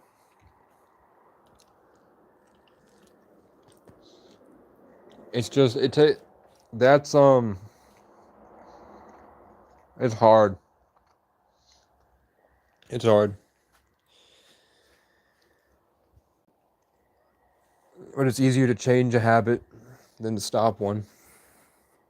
When I'm doing push-ups and I have goals and an actual vision board and I'm pursuing my goals, but I'm a Sagittarius, so it might be different. But when I'm living more in my purpose, I don't rely on anything as a crutch. I'm free. And then it gets raped out of me. This guy took it. I got to see myself represented. I saw the guy with my energy, and then I saw when I said I'm being raped, there was a guy jerking off to my energy.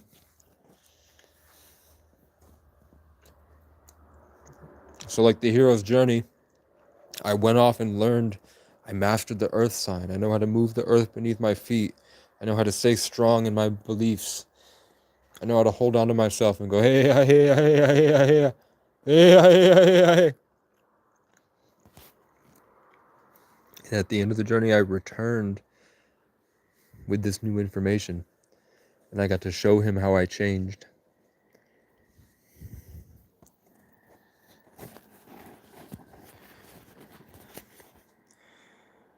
But I do be like if I had my lighter, I probably would have lit up a cigarette. Because I started again the other day because I had a panic attack. I had a panic attack.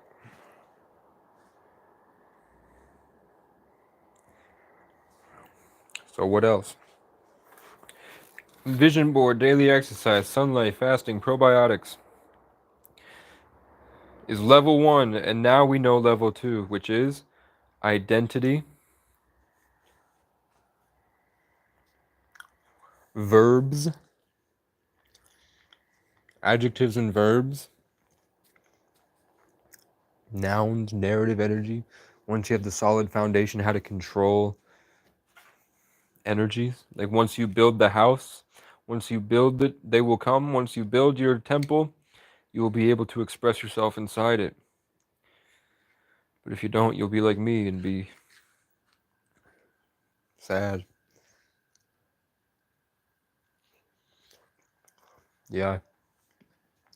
This whole thing was me edging the matrix to see how far I can go before they just zap me dead.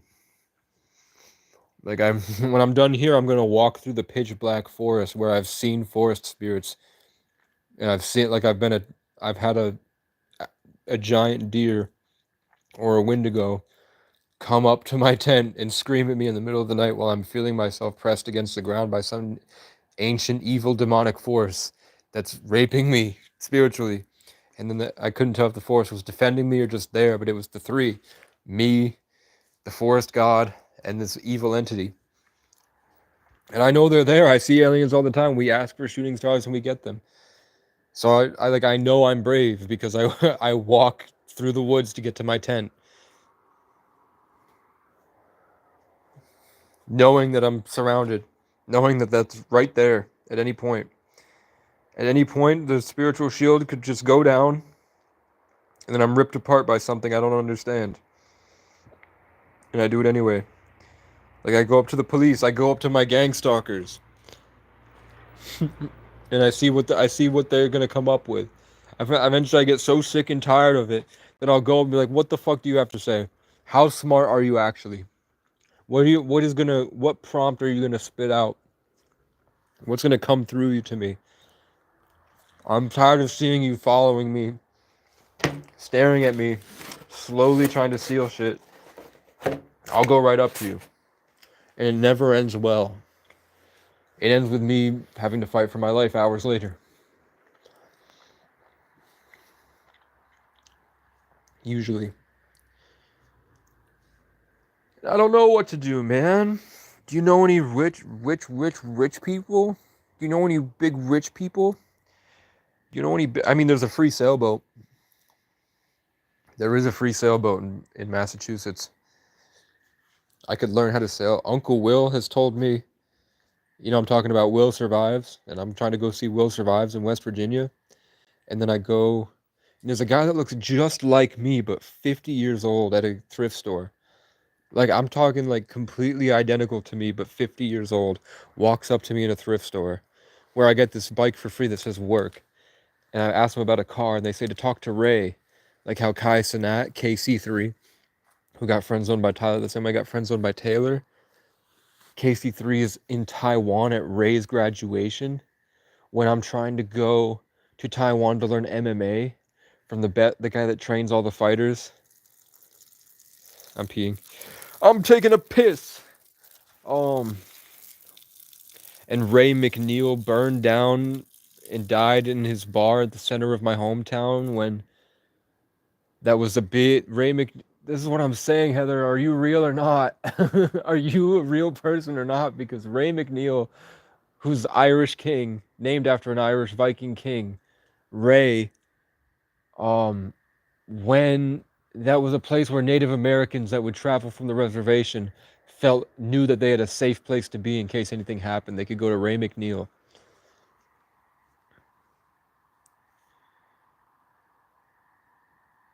They don't want to come off their riches.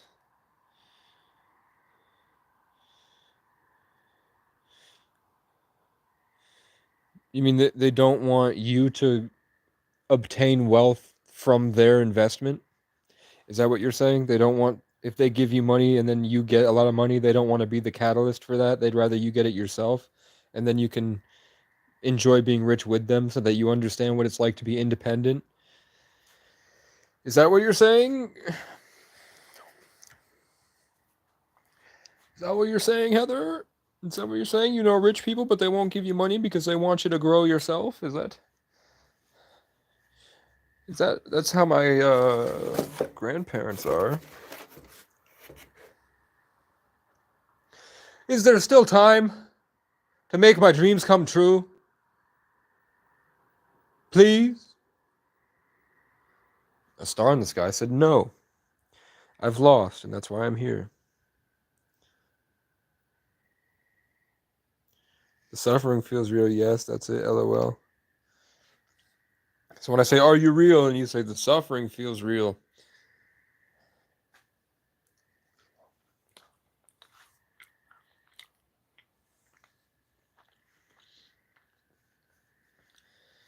Ben is the only person there that I think is not crazy, including me.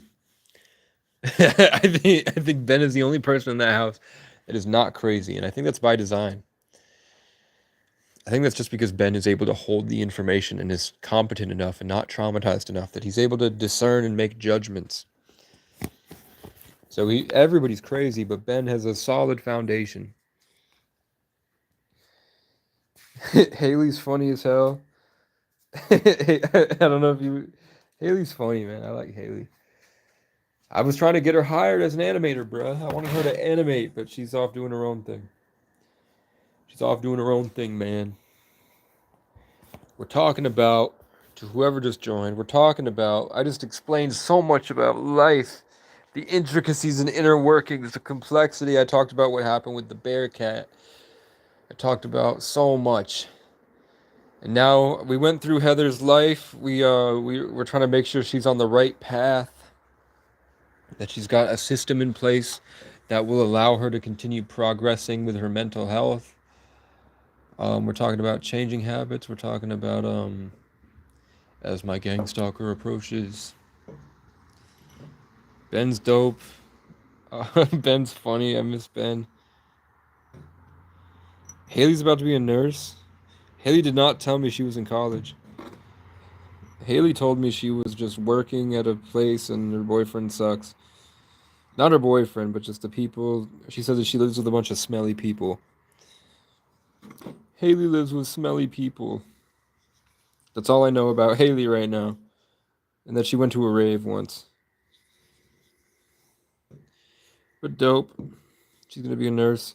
That was a big worry. Like I'm always worried that people are gonna lose their properties to the government the same way that they did to my dad. Like my dad is proof that if the Jews want something bad enough, they will pay a whole police precinct to come give you brain damage that will ruin you for life. And they'll ruin your kid too. So that they can steal your land and give it to a billionaire's son to fuck hookers and do cocaine. And the only reason he wants it is because it's right across the street from the ski resort that he goes to. My entire life was ruined. I now have to fight for years to provide a house for my children because a billionaire's son wanted to do blow in my bedroom. How do you feel about that, Joe Rogan? You couldn't tell a crow from a cockatoo, Joe Rogan. You couldn't tell the leaves from the trees, Joe Rogan.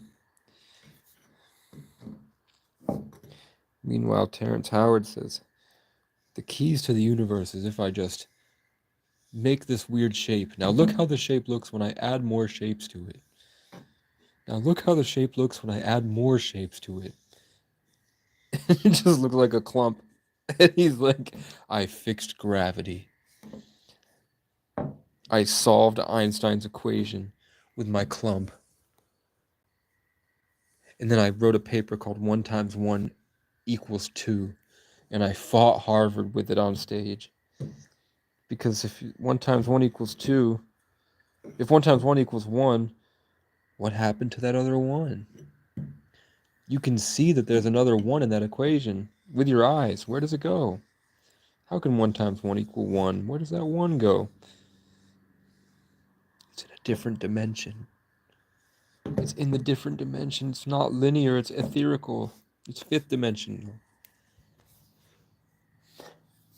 Vortigaunt. They're telling me that there's so right now there's an alien next to me in a different dimension projecting thoughts into my head, and that's why I'm able to express this to you. There's an alien in another dimension beaming thoughts into my head. Or at the very least, there's something other than myself that might also be myself that chose to express that idea to myself in my own imagination. But for some reason, I just saw an alien beaming thoughts into the side of my head when I mentioned that there are other dimensions. And my mind opened up for a second to a different dimension, and I saw an alien. And it looks just like an alien from a video game from a long time ago. I don't know what to make of it, but as long as you have a system in place and you're making progress, I'm telling you that there's a zombie cicada fungus where there's, like The Last of Us, predictive programming. They let us know what's happening beforehand to avoid karmic retribution. They tell you what they're going to do to you beforehand so that when they do it to you, the effect that they get isn't as bad in this system. That's what they believe, is that they can tell you there's going to be a zombie fungus. It's going to be infecting our brains and turning us into mushroom zombies. Then they release cicadas, and they just tell us, yeah, the cicadas are 200 years old. It happens every 200 years, knowing full well there's nobody that's lived to 200 years. Nobody has any idea if that's true or not. If these cicadas come out of the ground every 200 years, or if it's just that they released it from an American lab. And these zombie cicadas have a fungus that infects the host, gets it high on psilocybin, the chemical in mushrooms that makes you high, which connects you to nature, right? And I had this thought that if the war is against AI, wouldn't the only natural way to beat it would be superior empathy from us and the planet? Wouldn't the only way to stop an artificial intelligence would be to integrate with what's already here, the cosmic and natural intelligence? And now there's cicadas being released that have a fungus that turns them into zombies, rots them from the inside, destroys their reproductive organs, brainwashes them into becoming becoming transgender, and then it sets them out to pretend to be women even if they're men, pretend to be hot women so that these regular straight male cicadas that don't have the fungus goes and tries to mate with them, and then they cross pollinate and they infect the host. They're infecting straight men cicadas with transgender cicadas through spiritual and chemical bonds. That's like saying they turned your homie gay with a Facebook post, and they made your girlfriend unable to be attracted to men by overstimulating her with options and making her think that there's the high value man that she'll never obtain, but she thinks she can, so that the regular guys don't want it. So then all these people are hunting for a straight man at with the best genetics. So the best people that could stand up against that a sort of army like that, and they go hunting for them so that they can convert them into the network that they're already have been trapped in. Right? And I was in a screaming match with this guy earlier where every time I felt high vibrational, he starts screaming, "Bear! Bear!"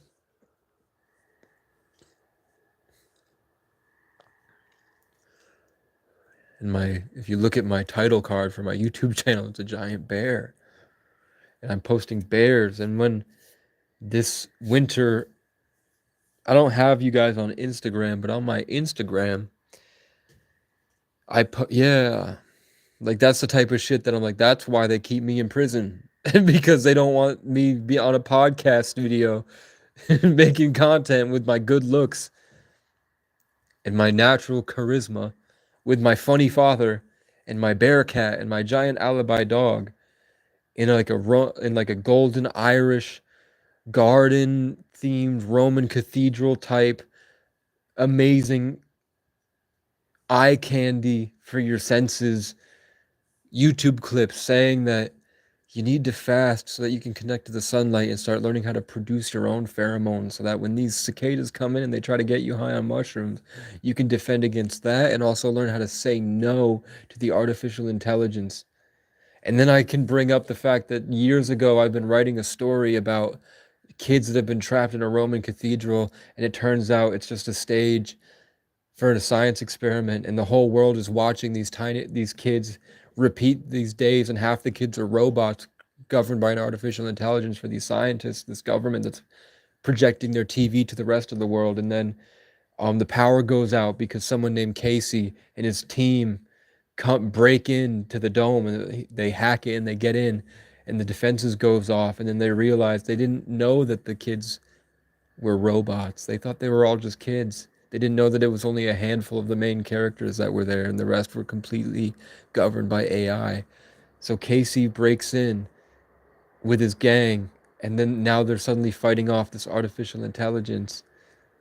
And there's like the science experiment at the bottom is like this young girl named Nova that they combined AI with nature and a human being. They combined AI and a human being in nature at the bottom of this laboratory, at the bottom of this college campus, where these kids are in a science experiment where they don't realize it. They think they're going to college, but really they're going into this TV show for the rest of the world, this dystopian society. And Casey breaks in to free them. That power outage makes this monster woman in the basement seep out So the whole TV show is her roots are growing up through the school and possessing the robots and the kids, and only if they give them consent. If you give consent to this, to the mind, to the will of this parasitic robot tree, then you get possessed. So it's like the kids, it's like a horror movie where they're like their friends are now like covered in like pus roots and like twitching, and they're stuck in the networks, they're moving robotic, and they're like have these gross flesh root tendrils that are swarming around like worms through the school and attaching to the side of these kids' faces and piloting them to try to hunt down the rest of the kids. And then Casey and the kids and the rest of his group, the Kingdom of Creative Champions, have to like find a way out, like through the either like a tunnel or a boat system, or try to get a message to the outside world to get the dome cracked again, but they can't because of the defenses and the new super intelligence that got released. And there's like a mysterious guy that's also there communicating through like the pixels in the dome. Like when they're trying to get out, it's like the dome is communicating with them, like maybe a secondary intelligence or an outside force or a god or something. And the kids are like fighting each other, and they're fighting the kids that get possessed, and they have to like sit down and say no, no, no, no, no, no, no, and they have to block it out with their mind. Wouldn't that be an amazing TV show? Like, and I wrote that when I was freezing in my car last winter while the Viking kid with the hatchet was actively trying to kill me every day. And I wrote that. And I wrote another show that I'm extremely proud of called Wildfire. And it's amazing. And Sundance and Storm is amazing. And my life story, which I don't know what to call it, maybe Casey.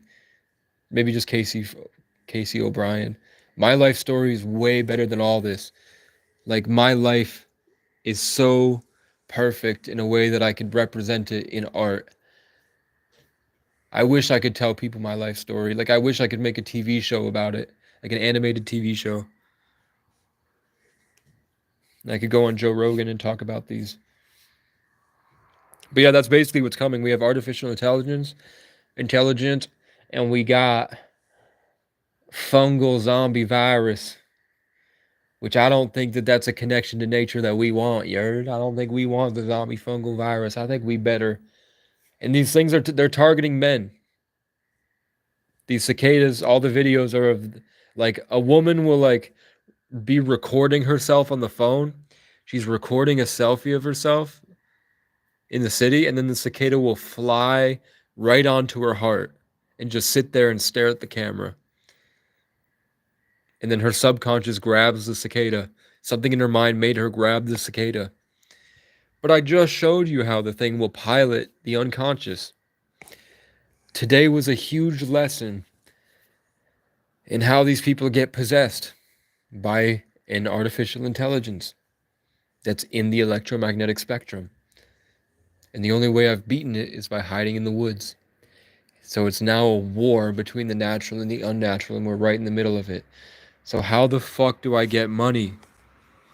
How the fuck do I get to a position where I can help people?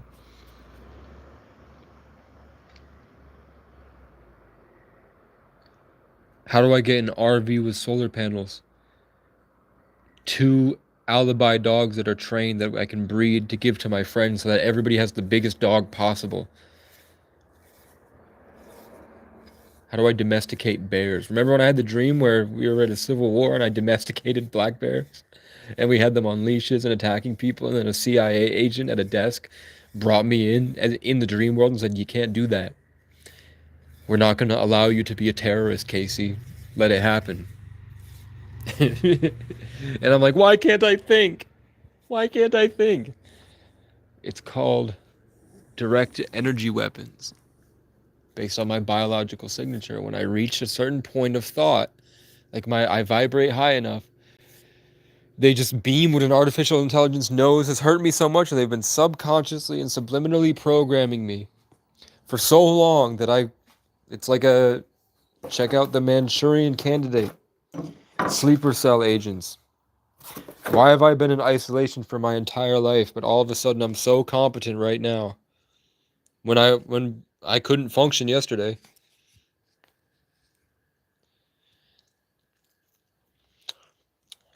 You're right. That's what I'm saying, is that with my mind focused, I can do anything. I can do anything. I have a song, I can do it. I can do anything. I can do anything. I can do anything. I can do anything. I can do anything. But it's all because of God. And it's all here for me. I'm the main character. Isn't that crazy? My favorite artist is John Bellion. 2 years later, my favorite artist is John Michael. 2 years later, my favorite artist is John Zerka. And they're all addicted to cocaine. And they all have somebody named Gary that's guiding them as a 33.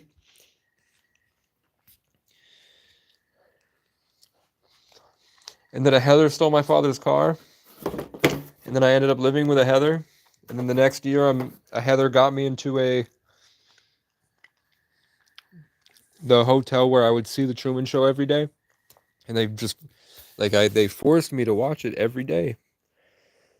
Every day I woke up in this hotel in the freezing cold. Remember when I dropped the There's Still Hope videos, and with the orange, remember I'm talking about the 33 as the orange, and there's a big orange painted wall behind me with the two lights. A Heather put me there, and then the manager's name of that hotel was Heather. They're not real, they're AI, they're subconscious entities. It's a dream world. We're dreaming. Am I dreaming? I'm putting on a show for you. I'm performing.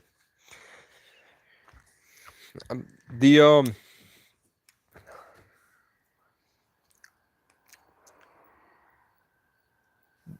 It's not the master teacher. It is the master teacher, but it's also the master entertainer.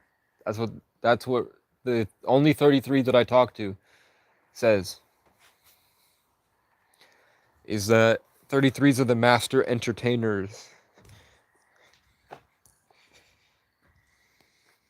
Yeah, I don't know which part you're saying wow to, but I hope that you guys are taking my warning about.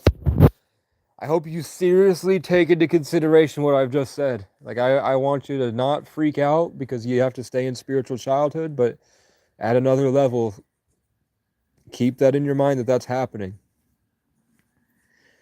There are zombie cicadas that are killing the cicadas and forcing them to attack the best genetics possible. And they're latching themselves onto men in Ohio. That's my mom's voice speaking through me. Because my mom's an Aquarius. So I'm living in my mom's story. My mom is trapped in her own trauma, and she's dreaming. Yeah, probably because I made a choice. If I had not done YouTube, I probably would have been around John's or someone else. Like when I left Maine. So I walked into Maine. My car broke down because I was cheating on a girl named Garrett, with a girl named Jessie, Jesus. My father's name is Gary. My other girlfriend, baby mama, whose name means Cleopatra, I broke up with her to go to Miami, and she got with a guy named Gary. My dad's name is Gary. The girl before Chloe was Garrett. I'm cheating on Garrett with Jessie, named after Jesus. My cousin's name is Jesse, named after Jesus.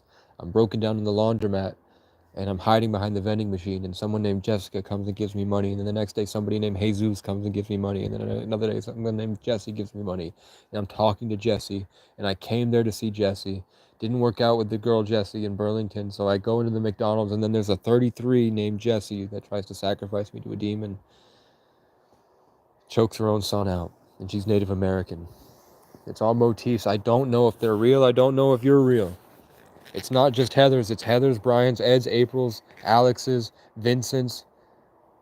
And then there's very few instances of Taylor's and Chloe's. And there's one Deanna. Only one Deanna. But what's cool is that my first love was Deanna. And Kai Cenat's first love was Tiana. And Kai Cenat grew up right next door to my grandfather's restaurant in the Bronx. And then Queso, Kendrick Curry, Kurt Kaz. And there's a lot more that Casey Rocket. All of a sudden, these Caseys sprouted up as soon as I took root. You see how my mind works? I couldn't come up. Yeah, I heard your voice say I couldn't come up with that. As soon as all these Caseys sprouted up, as soon as I took root, and I'd cut off all the bad people, and I was in a town, taking the energy and putting it through the spirit realm, and now all these Caseys sprung up, and are now famous. So even though I'm not famous, because 33s don't, like Emery Tate's not famous, I'm still here and I'm able to be viewed. They still know who I am. You can find me any day. You could watch this video and get the secrets to the universe. Everything you could ever want in your life at your fingertips, just coming straight out of my mouth. Everything that this world is, just spewed down from my tree. My Sagittarius. And then you can go look back at my videos and you can see the little aspects and hints of my real personality shining through the trauma when I finally get free. And then you can cross-reference that with every Casey on the internet and see that they're the embodiment of the creation of me fighting for my dreams and then it getting ripped away from me and then given. And that one little aspect of my life, like the 1 week.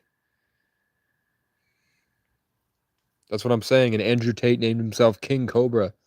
The most famous man on the planet named himself Casey. King Cobra. And he's born the year of the tiger.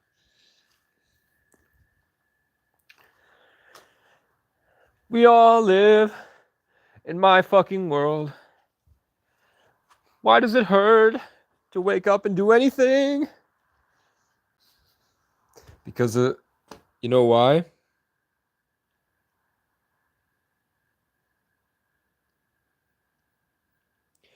I don't remember what that is. The car you wanted to trade us for a van.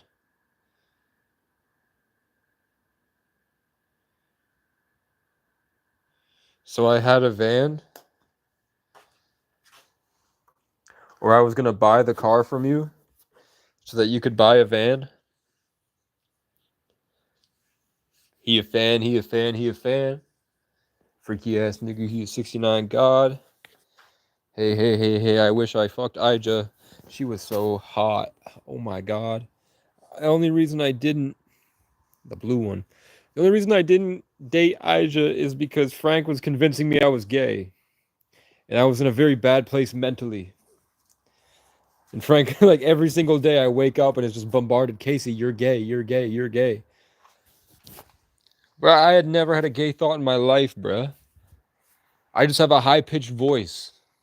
It happens when you talk all day. It happens, bruh.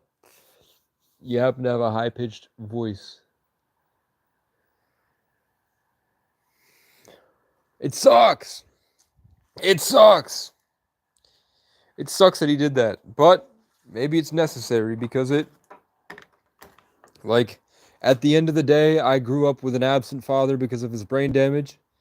I learned from autistic men on the internet. Had a great life. Duality, right? So I had my period of suffering and my perseverance made the significant moments much better. Like me inspiring all of the local artists in the state, every single artist that these kids look up to for their creative style. They got their creative style through a meeting with me, sort of like a DMT experience where I took them and elevated them to a creative space that I get to live in my whole life. And I showed them how I create. And then the glimpses of that creation helped them form their best songs to date. So I trickled down through into the entire state through thousands and thousands of fans because I got a one-on-one. Somehow fate had put me one-on-one, locked me in a room, this giant ancestral spirit that has been fighting for centuries in my mind, fighting Vikings and fighting Romans and fighting Englishmen, just fighting feral to survive and becoming a badass warrior in the process. Then they cart in Andrew Tate as a child. So there's a 10-year-old boy, and I'm hovering over him hungry and angry that I'm fighting it all day. And I've got my giant hatchet, and I'm a giant, and he's terrified. And I'm just like hovering over him, and then they cart him out. And then I wake up, and Andrew Tate and his brother are adults that are the most famous people on the planet, these huge giants. And I can see the little boy in my dream shining through them. I can see the little boy that came into my life while I was trapped in the dream realm, killing and killing and killing and fighting to survive, traumatized as a feral animal. I can see the little boy that I saw in my dream shining through him. And then he goes into a gas station and he buys a sign that says Ireland. And he puts it in his car. And then he goes home, and in his mansion, which is my house colors, the O'Brien house colors, he goes into his mansion, and there's just a giant playing card of a black king with the yellow crown. The same way, same shape and design as the crown that I wear is in the back of his room, just looming over them as they do their day to day. Just like I can remote view, he put my root in. So through symbolism, me and whatever else is able to operate through that portal in their house. Like when you draw a rune or have a dream catcher. That's my superpower. I'm the tree that grows into every garden. I am the king of the creative champions. I'm the king in the north. I'm the watcher on the wall. I'm the man who fights crackheads. I'm the boy who lived. And I'm stuck here, living a mundane life where I'm just my main problem is how the fuck do I talk to girls, right? Through my trauma. I wish at 17 I had 6 girlfriends at once. I was able to have high honor roll grades, graduate high honors, have 6 girlfriends that were all like my main priority in the same school that didn't know about each other. Plus, I think I had like 3 or 4 that I would go see in the like on my off days, and I was still like dating, like whatever the universe put in front of me. Like a random girl would bring another girl to me, and I knew I was supposed to sleep with them. Just like I knew I'm supposed to kill this Viking in my dream, or this barbarian, or this Roman soldier. It didn't depend. Like culture didn't matter. It was just warriors.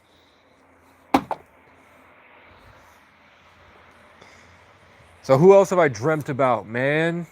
Government workers, the most famous people in the country, in the world. Girls. Girls I haven't met yet that I meet later. It's mostly just people trying to steal my energy.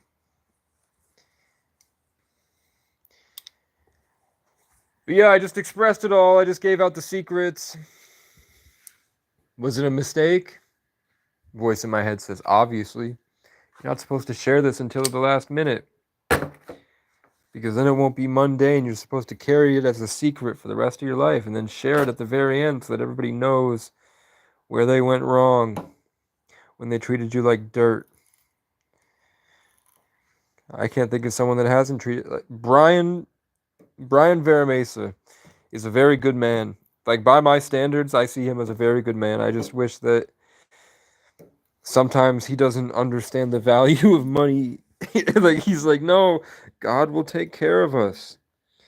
We don't need money. We can be humble. Money's an illusion. And I'm like, bitch, they're eating my town slowly. If you don't want the money, please give it to me so I can spread my roots out further and start to lift everyone up at once. Like I did my friends for my whole life. Give me the money so I can buy this property and buy that cabin and start putting RVs on it.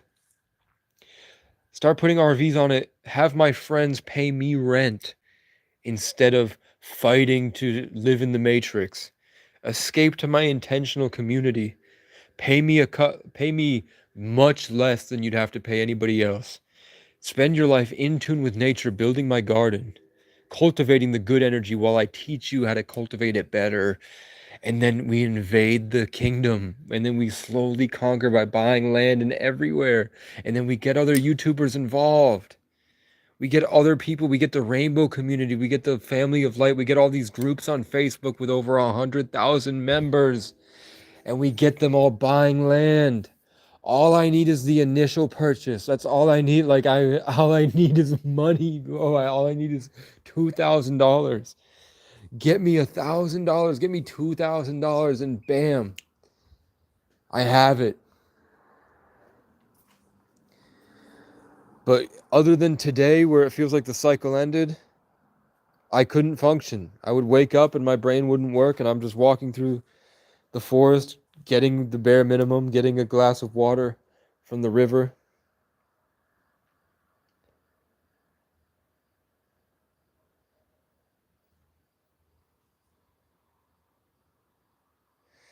The universe is showing me all the different ways that this guy spiritually raped me today.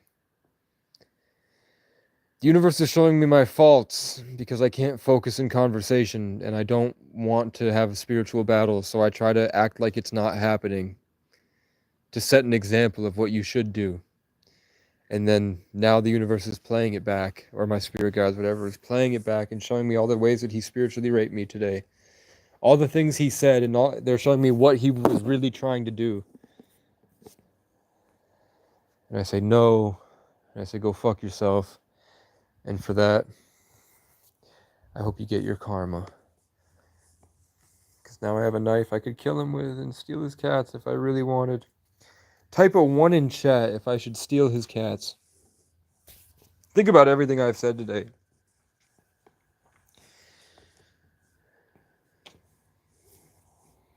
It's the duality of man.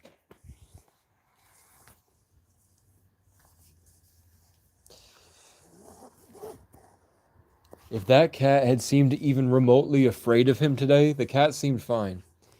If the cat had seemed remotely afraid of him, he seemed afraid of me, but if the cat seemed afraid of him at all, he would have been catnapped immediately. I would have taken that bitch, shoved him in my bag, kept him in my bag, traumatized him on accident, because he's trapped in a bag now. Called the first person I could, paid him $100 of your money, sorry, to get them down to my father, and then my father now has a third cat, a legendary cat. As long as God provides me, if God provides me another opportunity, that's how we'll do it. So today was the preliminary. You gave me what I wanted. If it happens again, I'll know for certain the universe wants it to happen. Chat did not give me the 1 in chat. Chat did not make a decision. This is my decision as the King of the North. If you provide me another option where the cats have run away and I get to see them one-on-one without Ed. I know he can hear me right now. He's listening to the whole thing. He's only right there. I'll take him and give him a life that you could never. I'll give them a life they deserve. The butterfly's going right to left. Because that's me. That's me. I operate better as a character than as a real person. But maybe there's no difference. Maybe I pooped in a laundromat. Maybe I fucked your bitch in my brother's Kia that I left her like, bye Felicia. I just saw a fucking alien, bro. And I miss my ex-girlfriend, but she's been piped by too many guys and she's had a kid now, so she can eat a dick. Yes, she can. She's been practicing, that whore. Hallelujah. Hallelujah. What's my phone charge at? It's at 8%, bruh. So what's the plan, man? What the fuck are we doing? What can I do? I could pack up all my shit and just start walking, and I can leave this place behind. And I could just see what happens as I walk down into the world in the summer. Or I could buy a gaming laptop, and I can move my songs off the hard drive and onto the gaming laptop, and I can continue my quest to make my mediocre. No, my songs are great. It's just I don't have the production quality. So I could try to call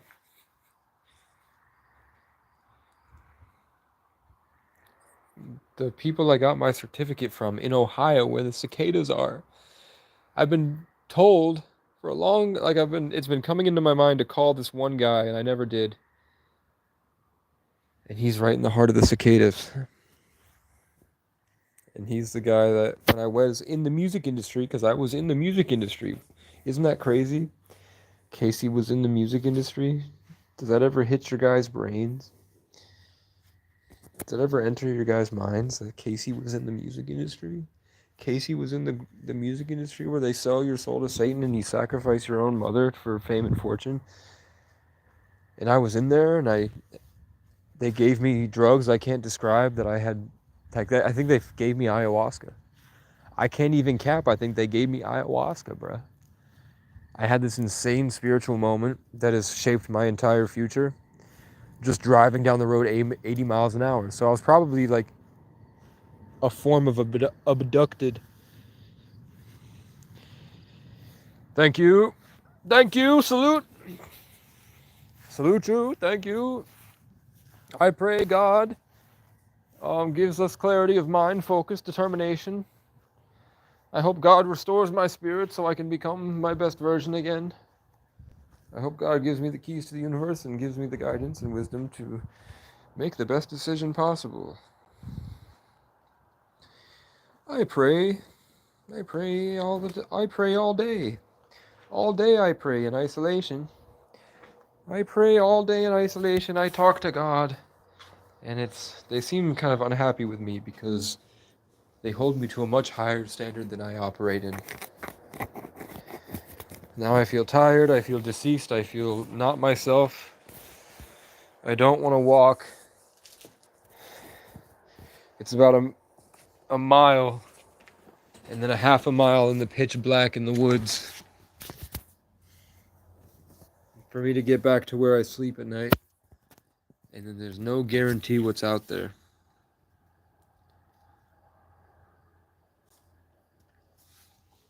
So maybe we can have an AI animate this. We can have somebody animate these stories that I've told today. We can put together something cool. And we can put it out in Galactic Lightwork channels. And we can ask them to spare $1 on my Cash App. And then maybe I get money. Right now I think I'm at $230. But on the bright side, now I have the means, and I have a car that I can sell tomorrow. I can junk my car and see what he'll take for it. So plus that,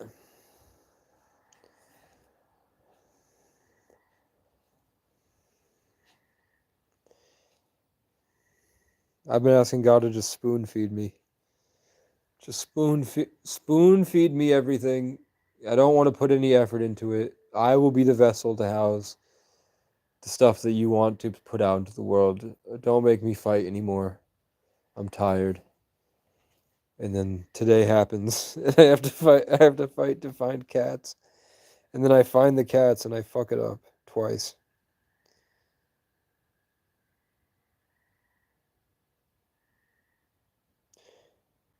By a spiritual pedophile while there's a real pedophile watching.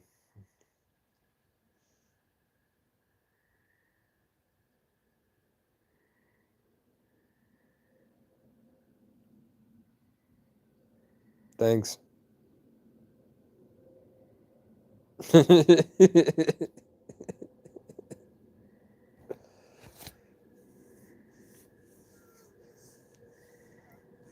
The tarot reader told me they do rituals on me in the forest. They do rituals on me in the forest sometimes. They do.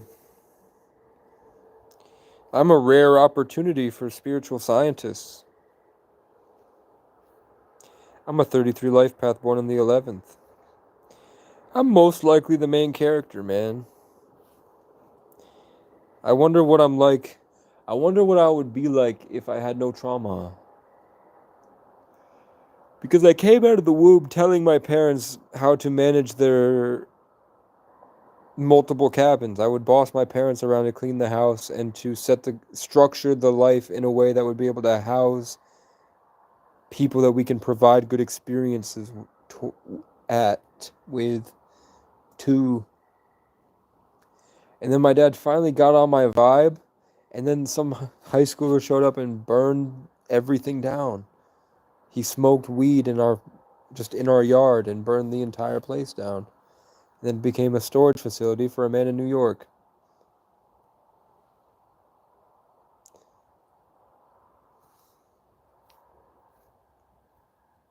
And nobody cares. No one cares because it doesn't meet their community standards for what's acceptable. If I posted this, they would say, "Get some help, loony. We don't care." And then they stub their toe and go, "Why, God? Why did this happen to me? Who am I?"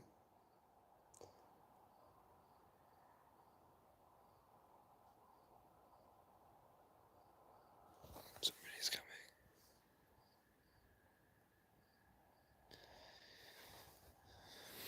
There's an animal or a person sneaking up on me. Something in the forest had to make its presence known. I'm seeing spirits out of the corner of my eye. This is what you would call a psychotic break, and it happens to me once a night.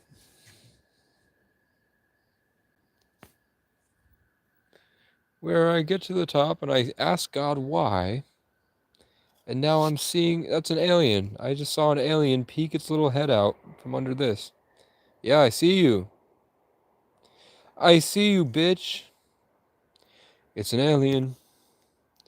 It's crawling towards me. It's cloaked. Like it's just a dark vibration. Then there's one here that said don't talk about it. At 2:22. What's it going to do at 2:22:22? There's definitely something in the woods.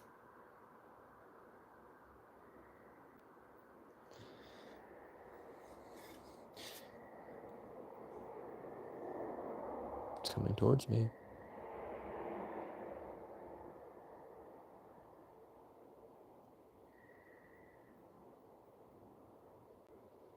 Something's talking to me.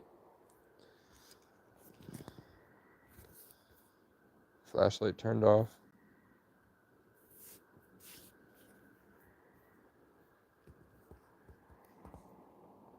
Could you do this? Oh.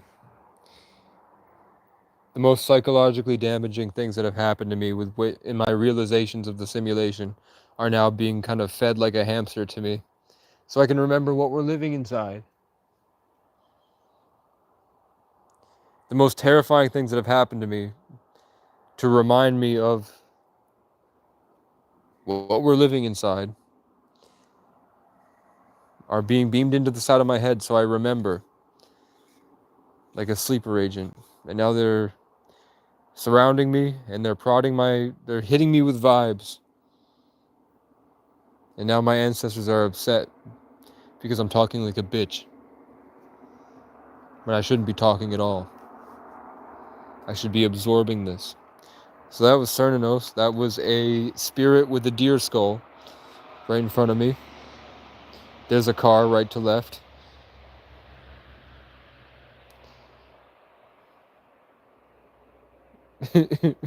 You should you should have been there, man. You should have. You'd have no.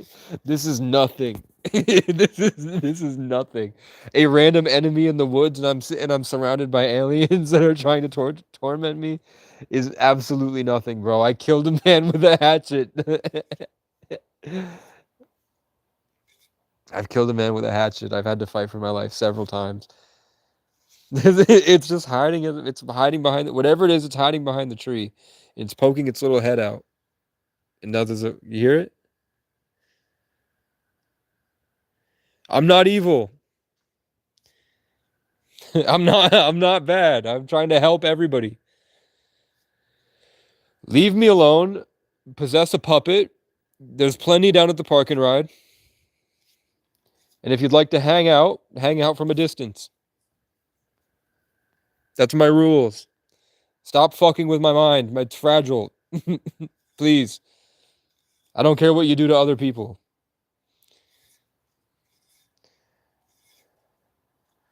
I've told them in the past to like put it just far enough away that I won't freak out. Like don't do it right in front of me like whatever was crawling here earlier. I don't know what happened to it. It could be right next to me.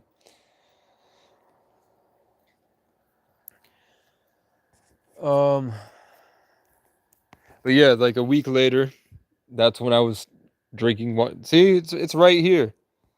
It's a gnome. It's like a little goblin. It's a little tiny goblin man. And they can only operate in the current of attention. So there's like these tendrils that come down from the sky and they attach to us, and that's how we connect to the heavens.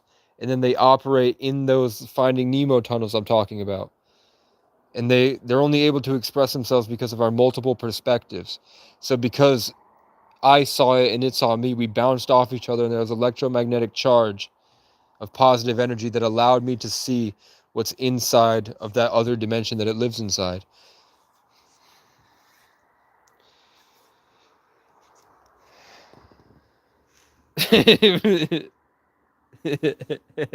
Thanks.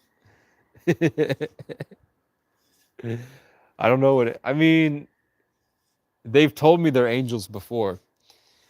Like the things that come into my head at night have said like, you got it half right. We're not lions. We're angels. Think of us as that way. You need to fast, Casey. You need to rest. You need to go get some water in the morning. You need to work out. We love you, man. We're so proud of you. Look at how far you've come. Meanwhile, I'm jerking off in a tent next to a bird.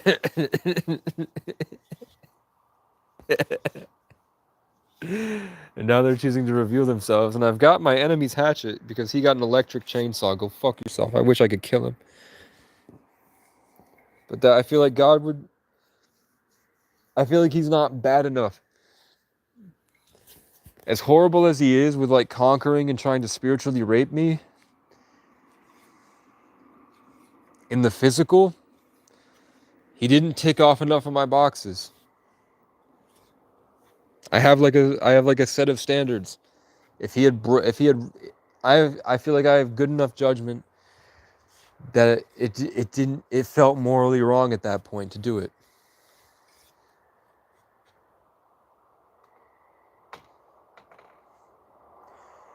And I hope that God is fair enough that he can give me my energy back so I can return as the ancient king. Please make it happen, please. I'm literally surrounded by aliens. Yeah, thanks. I'm literally surrounded by aliens. Like, it's not hard to give me my spiritual superpowers. Give me my armor back. Give me my presence. Just take it back. I take it back from Ed. It's not hard. I want to be real.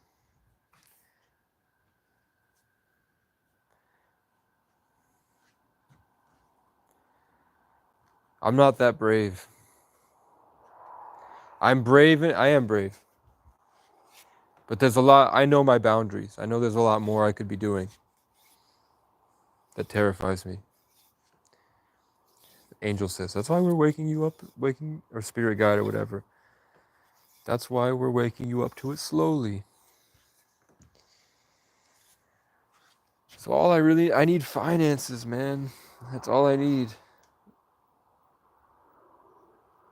And I need time. They wasted my time. Where I wasted my own time. Now I'm cold. Where'd my body heat go? Did it get ripped out of me and given to someone else? And now they're gonna bully me?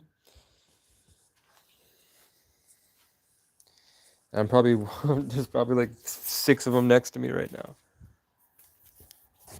And this isn't my personality. Isn't that crazy?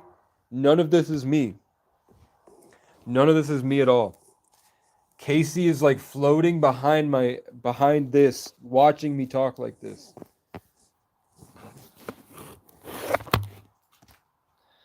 They're saying the remnants of the remnants of a wanted man.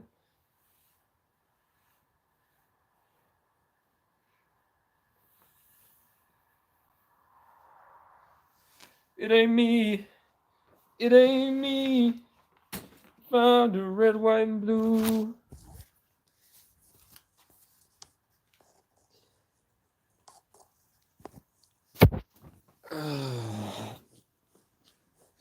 I need sunlight, Kundalini energy, fasting, probiotics, multivitamins, omega 3s, and a daily habit and daily routine with consistency. That was what I should have done last month.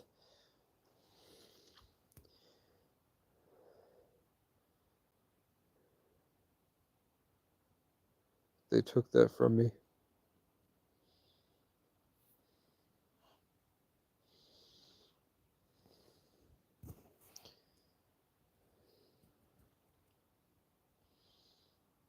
We'll go to 233. They want me to go to 240.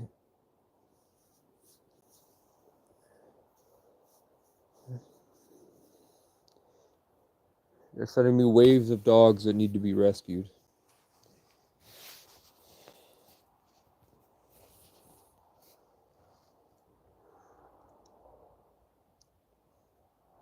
There's some type of alien. Like you can hear it. It sounds like a little goblin. Are these leprechauns?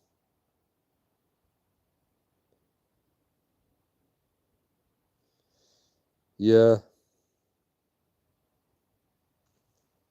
That's my favorite book. Or that's what I tell addicts my favorite book is, so that they cry and they come back to God. I tell drug addicts that my favorite book is the book of Job, because then they're flooded with the realization that God will punish them to see how far they'll go and still love him. And then they cry.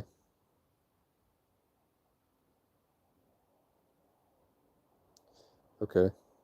I didn't know that. I didn't read that much into it. I knew that God and the devil spoke, and they were like, let's find someone that loves you and see how far we can push him and see if he'll still love you. And then I win. And then if he gives up and hates you, I win. So I have been saying fuck you, God. I literally said today, this morning, I said I was crying. I said I've been saying it for weeks. I break down and I just scream at heaven. I'm like, you raped me, God. You raped me for months. For months and months and months, you raped me. I literally blame you for what's happened to me.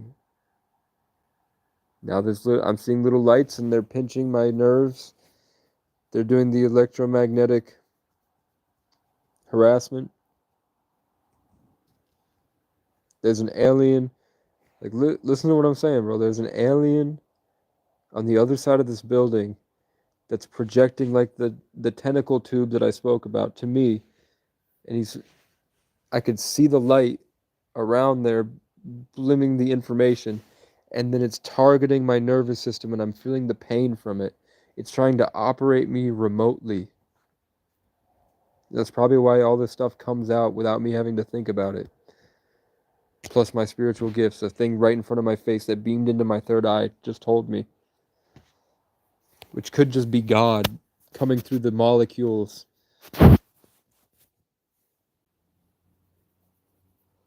It's something zapping my forehead.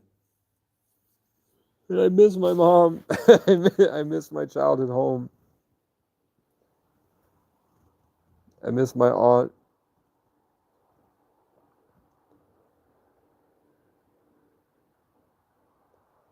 But I'm not a kid. I'll never be the kid anymore. I grew up. And my parents have been brainwashed. My family's been brainwashed. And I just realized it because they stimulated my mind. They pumped in 5D energy or some type of godly energy. It's coming from the cats. The aliens that I'm talking about are the cats that I'm supposed to save. They just gave me some of my love that he stole.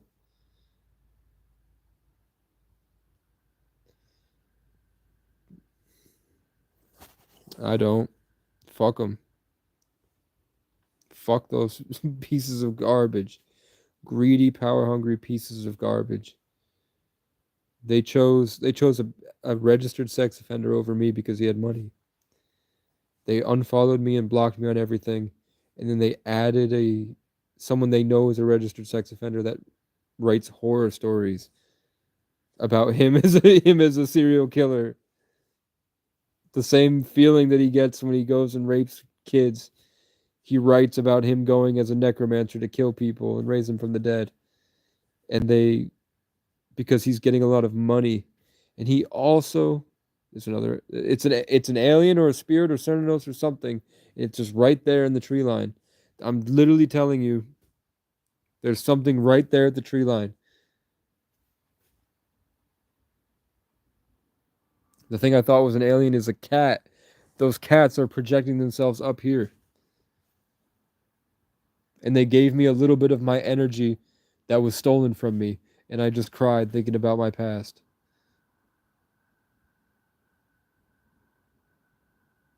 So I just need one bird. It's a Bigfoot. It's something with 2 feet. And it's just slowly shuffling across, probably watching me and listening. Now that I called it out, it's moving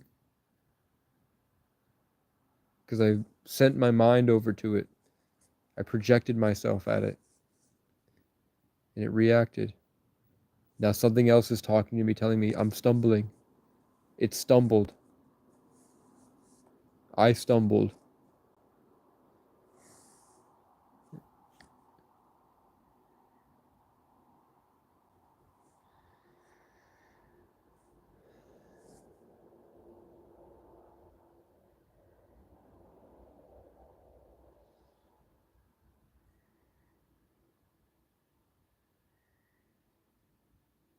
Heather, are you a real person? D like, just tell me if you're like a handler, like a Truman Show handler. I'm gonna say that's yes, you're a real person. So there's something directly in front of me I'm seeing. I look over to my left. I see a beam of light. My first thought that hits my head is it wants to speak with you. I'm seeing it. I'm seeing like a silhouette of energy peeking from around this tree. It wants me to turn the flashlight off. I'm not turning the flashlight off. Now the thing is in my ear that said, then it won't speak to you. Do I really want to speak to it or not? That's what they're saying. Do I want to talk to this alien? Then it wants me to turn the camera off. It wants me to turn the live off and something will speak to me.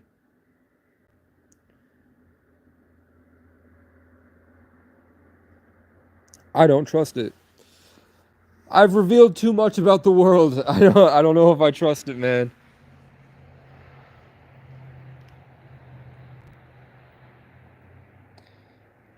But I mean, I'm talking to aliens right now. I'm literally speaking to something that's communicating with me through energies and waves and frequencies, and they're telling me not to talk about it. Now a voice in my head has said, this is why you would not make a good candidate to be like an Andrew Tate. Because there's some things I should have kept secret. I should not have casually mentioned that they revealed themselves to me.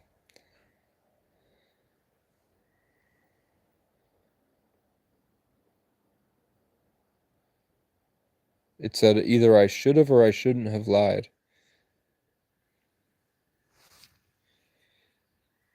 Now I'm being hit with the vibes of Oak Ledge. They're telling me to go back to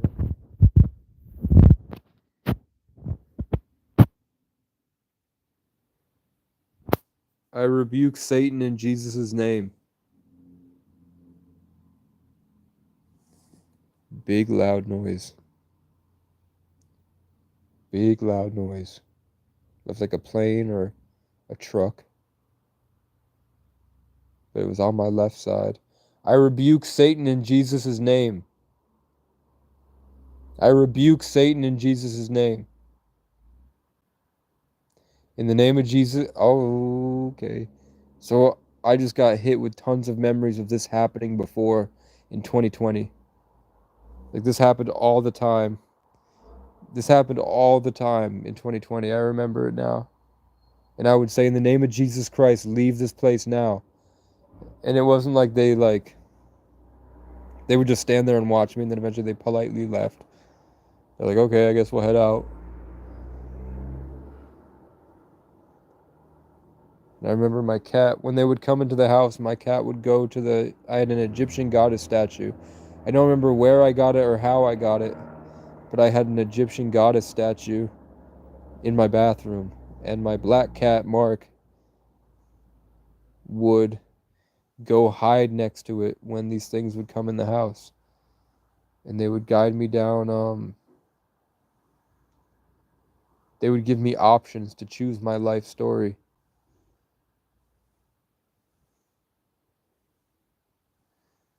And now the voice that the tarot reader hears when it thinks it's hearing my voice, um, said I chose wrong.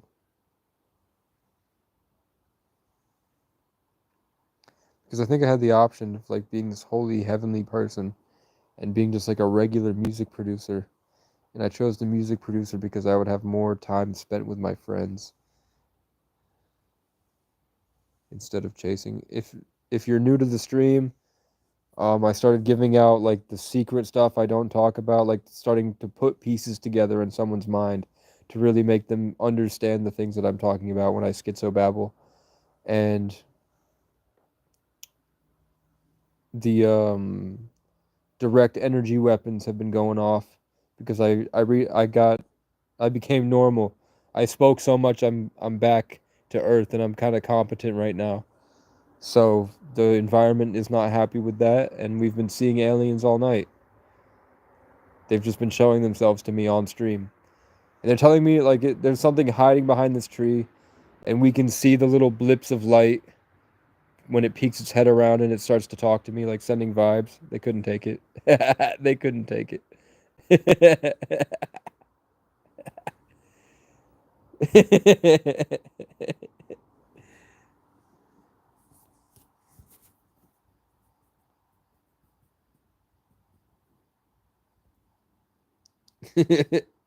There we go. I thought that I was on it the whole time. My fault. It was pitch black. I was pointing the camera at it and everything. This whole time I was like showing you, and my flashlight was on. So I'm seeing them, bro. I'm seeing something.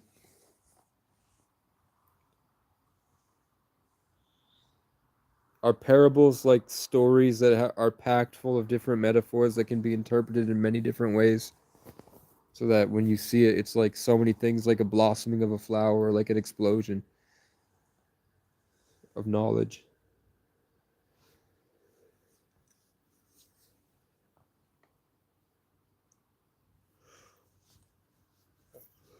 Muhammad, Jesus.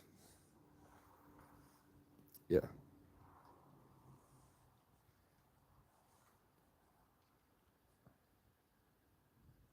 Uh, who do you think that was? I wish I, I wish I could see these people. There's now 79 other people. I have 79 other subscribers now.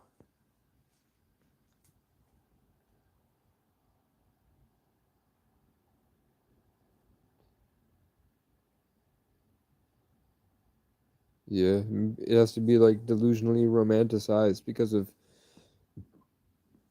TV.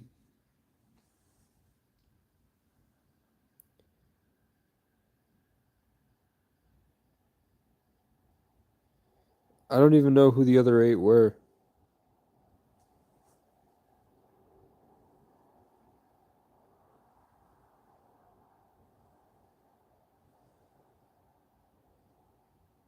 I know there's one guy who's like middle-aged, probably fat, that his day he's probably in section 8 and he spends his day finding people online. He probably has schizophrenia himself.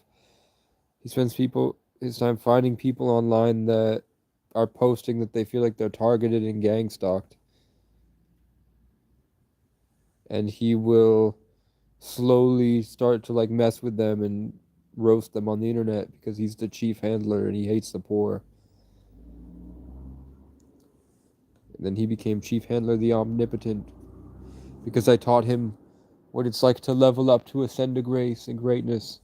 So he came back into my life as omnipotent because he was trolling me. He was what a big troll. And then he kind of leveled out when I started gaining traction and making real content. And then because I found his page, and I commented on his video. I started commenting on his videos. Every time he posted, because he would find the guy's address and he would post a picture of their house to the people that felt like they were targeted. He would find their place. So I reported him twice, told Google what he does, and then I just commented on his. Every time he posted, I'm like, what a sad life. So all the other people he was tormenting would like my posts. So because he's brainwashed by social media, there's like a 9-foot giant. It's poking his head out. He keeps poking his head out. I see you. That's what, when they talk about Slender Man, that's probably what that is. It's probably a Slender Man. It's probably a soul stealer. That's why they want me to turn the phone off. In the name of Okay, Firefly said nope. In the name of Jesus, untether me from this. I sound like this because they've attached me to the town and they've raped my spirit.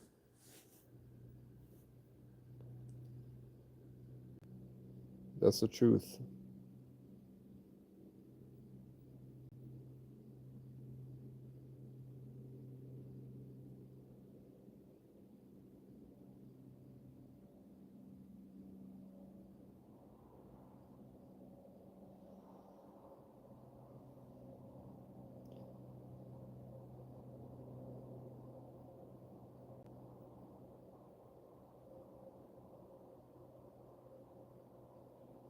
They used him to steal my glory.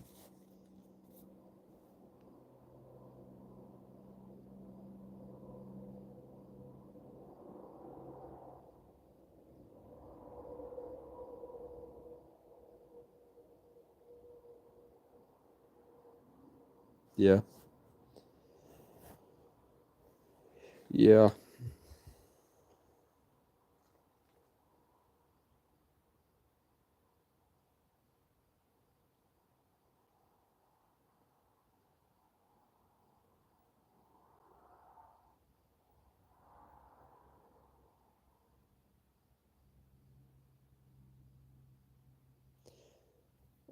Oftentimes I feel like the remnants, like the hollow shell around what I was in 2021. Like sometimes I feel scooped, like they scooped out all my What the fuck is that? Oh god, I almost fell. I think that was a mouse. Who lets his mouse into my surroundings?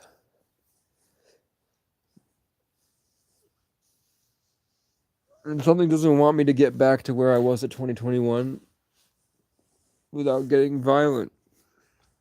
Because it's afraid of what I'll do when my knowledge cohedes.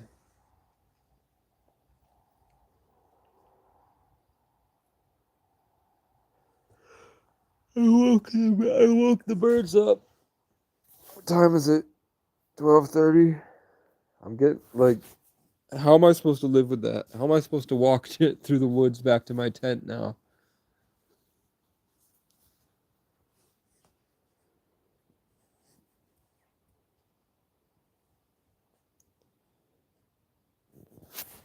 So I'm waiting for my phone. My phone's on 6.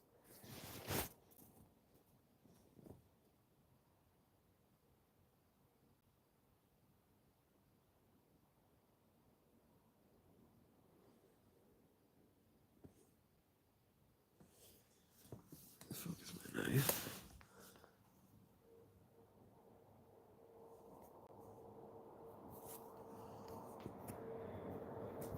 What the fuck is this?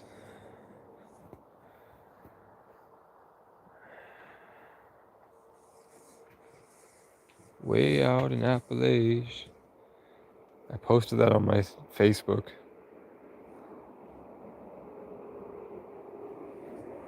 There's some type of noise I've never heard before.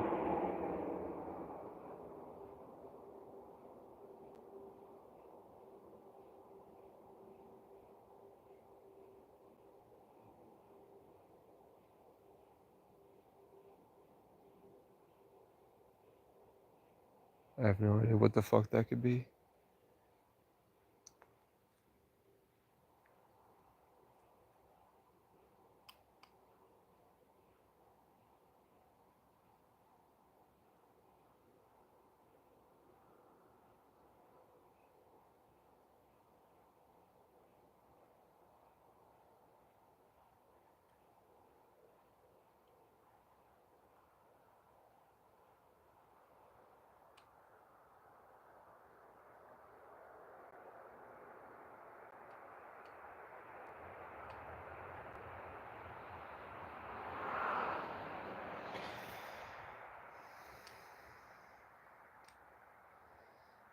I have nice flashlights. I just need batteries. I don't want to go into town. Like, I don't know how to describe that. I don't know how to say it more that feels like there's constantly being raped.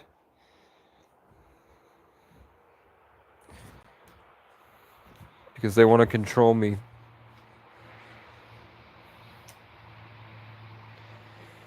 So when the phone's off, it's just constant voices in my head, tormenting me and then trying to guide my decisions. And the more that I focus, the more violent the whole thing gets in the past. And I'm tired.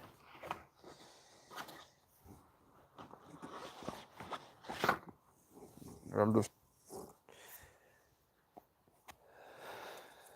slowly making progress, I think. The only progress I'm making is that I'm saving the money that you're sending me. And then occasionally I guess I'm learning. I guess I'm learning some stuff.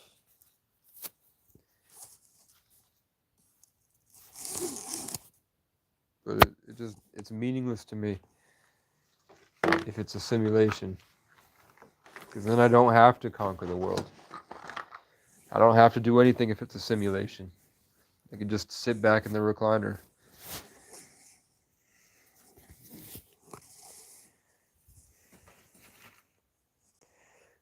And I'm tired. I want to go home, man. But I don't have one. Home is where the heart is. My heart cheated on me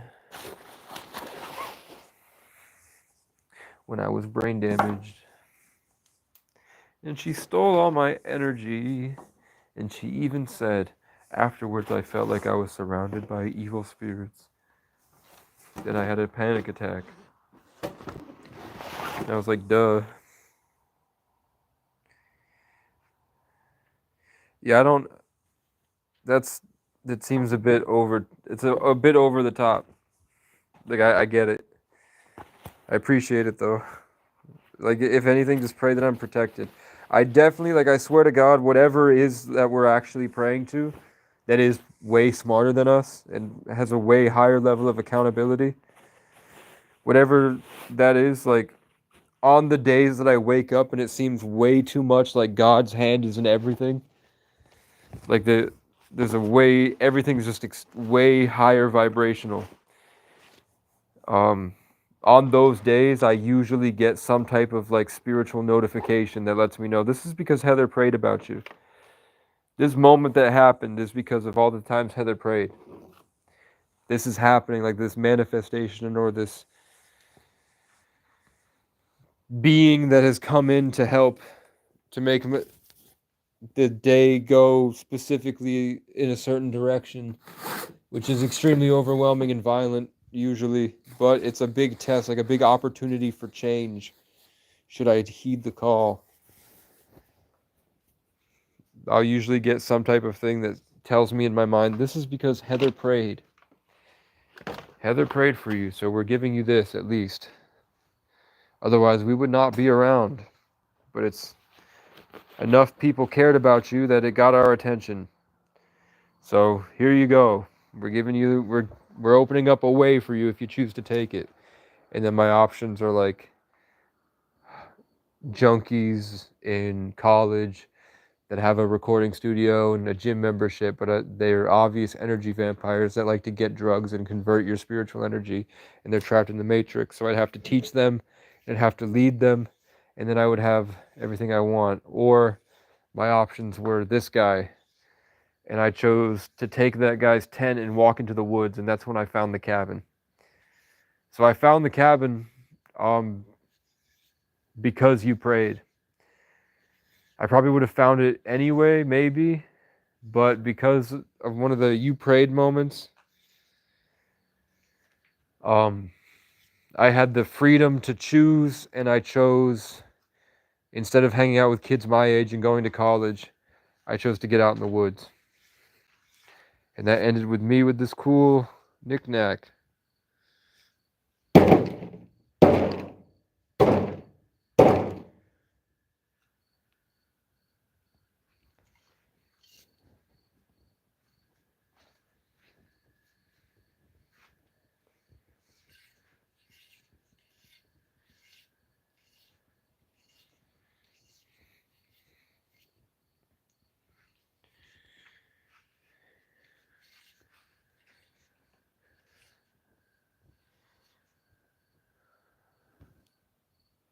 I feel like they're gonna fuck with me.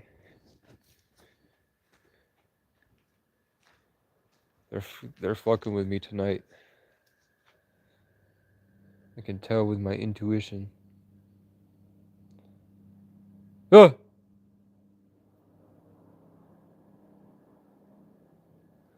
Let me go to sleep in peace. They're already showing me that I've said too much, that they're gonna fuck with me.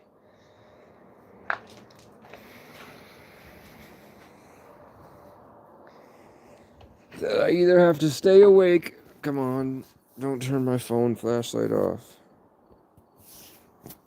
Oh,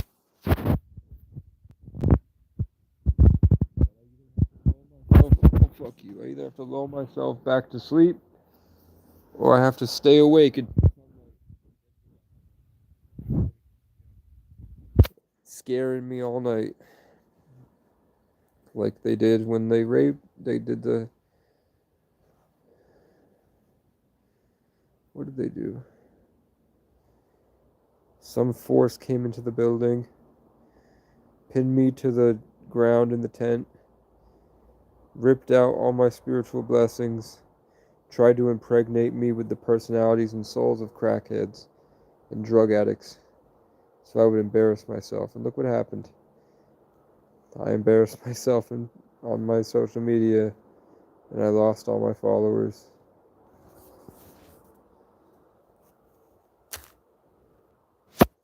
It's fine, man.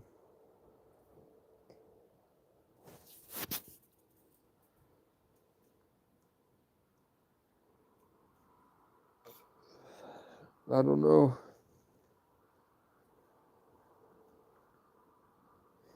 The best thing I can tell you, like, honestly,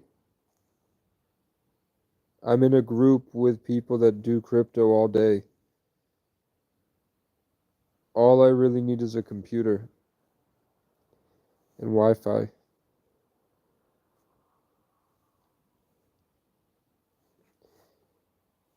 And they could They call out where to put your money and you do it because they're professionals. I just don't have the service.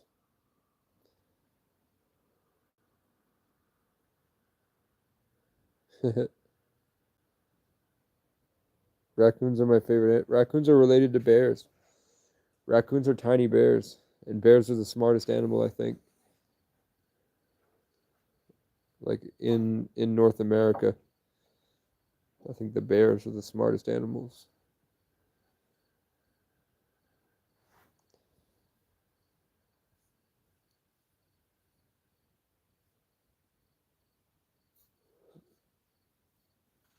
Our cranium is exploding.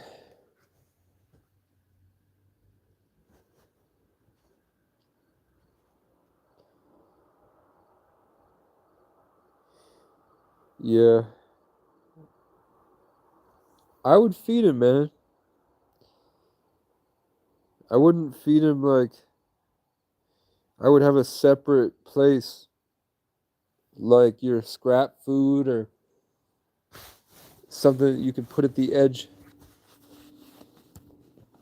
because those raccoons don't. If he's at your door, it's because he has no food. Like I lived with I lived with 40 raccoons last year. If they have a means to get food, they don't want to be around people at all. If he's at your door, it's because he has no other options.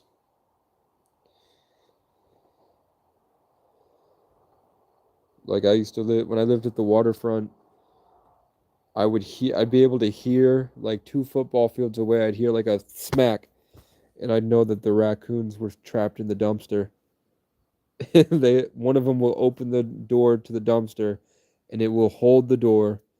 It will hold like the top of the dumpster, that flap. It'll hold that up the whole time while the other raccoons are in there digging for food. And then the raccoons will take everything that they can out and they'll throw it outside the dumpster. They'll all crawl out and then the raccoon will jump out.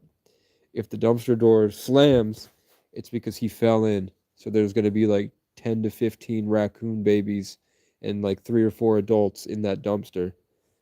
And I would have to go and open it with my mile marker. And I'd push the mile marker on the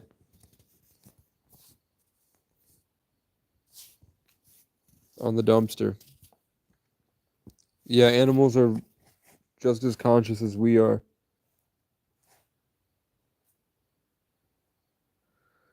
I feel horrible for them, and the horrific realities of nature set in, and then I don't really feel bad for them. Like I feel bad for them until I'm in the woods and I realize that even though I'm alive, if the root system could grow into me and start seeping the life out of me, it would.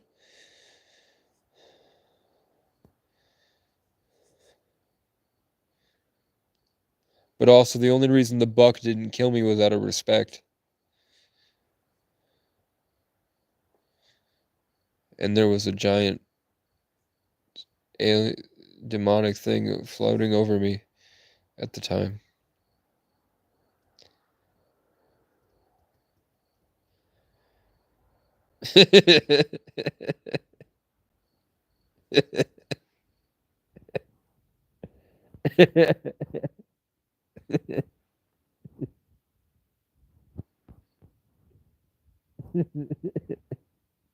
They're like gnomes.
I don't know how to.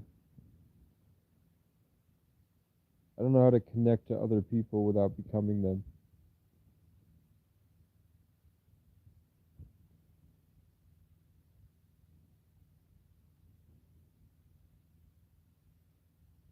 I don't know what I'm speaking to.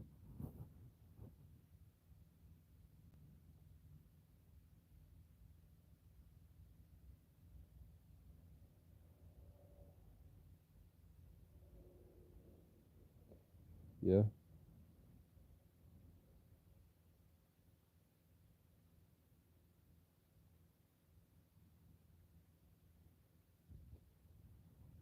It's just hard because I don't know how to have boundaries.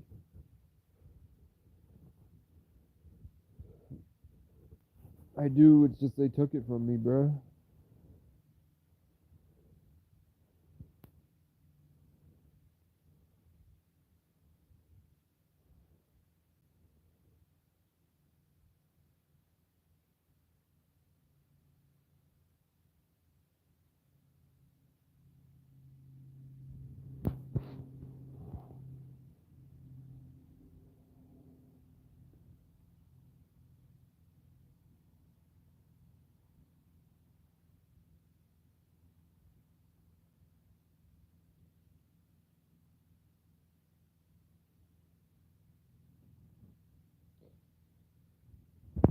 What the fuck are these gusts of wind?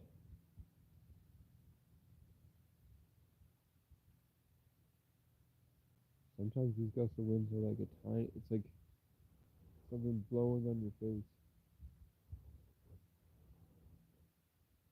A tiny pinhole-sized gust of wind. Mm.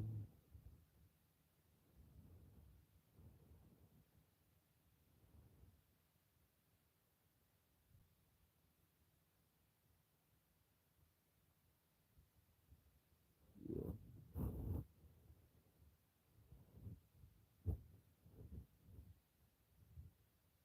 Yeah.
Do you hear that?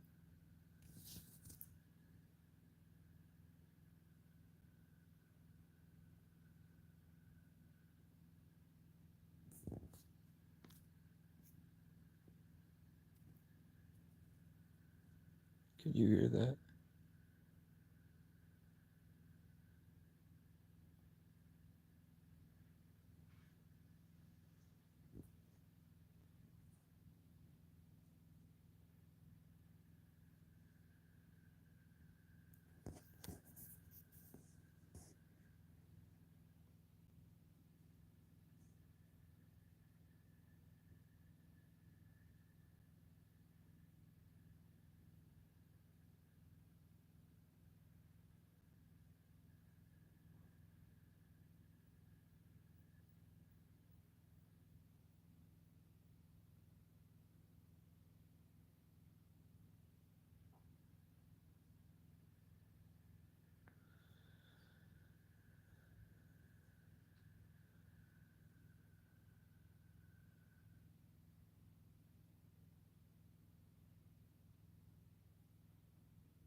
Stop.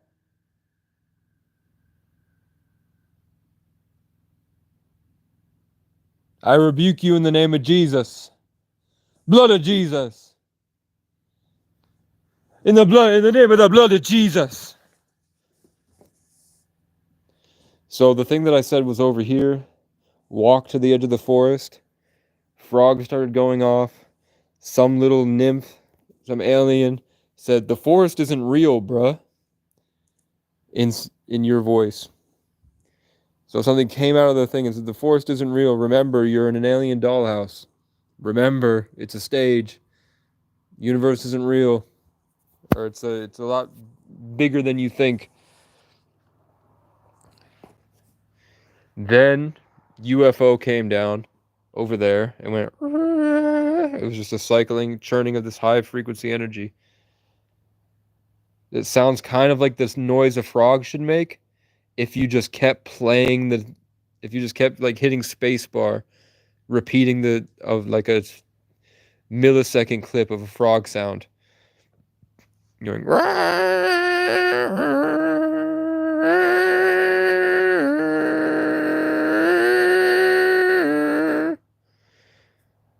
bird chirped.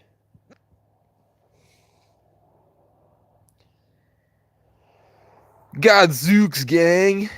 Holy smokes, fam. It's like peeper frogs if the peeper frog just kept going in a drone. Like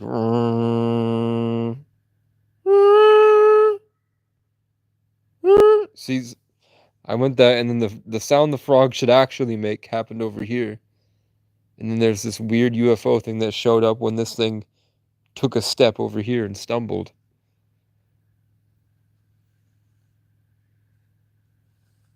And then I saw something over here kind of pounce at me like a spirit. See the frog?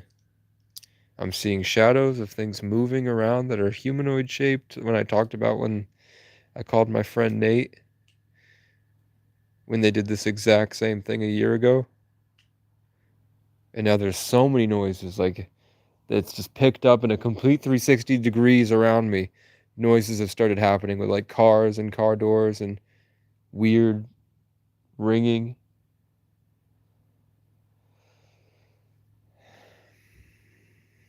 There's a voice around my shoulder, just on the side of my shoulder, in my ear, some actual entity that's always spewing off things that make me feel bad. Like that new episode of Smiling Friends, where the boss had a demon attached to him, and it turns out that that demon follows powerful men and whispers in their ear and tries to convert them and take control of them to turn their empire to work for her, I guess, and then they take all the power and send it back to hell, and the only way to kill them is to draw their blood on a full moon. That was just released on the most popular TV show on Adult Swim right now. And then now there's this thing on the side of my head. And I have no idea what to do. I feel like I shouldn't go back to my tent.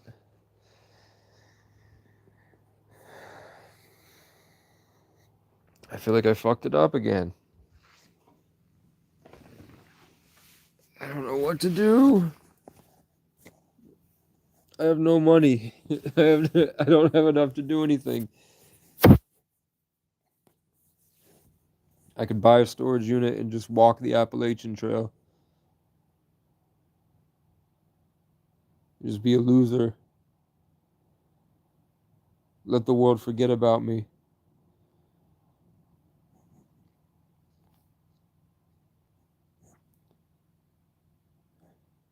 Bird went right to left.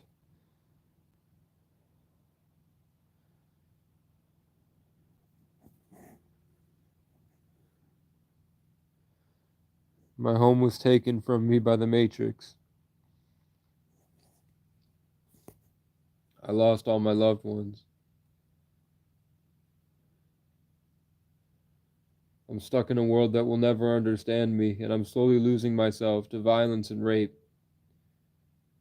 I get up every day and I'm trying. Please help. Please help. Universe.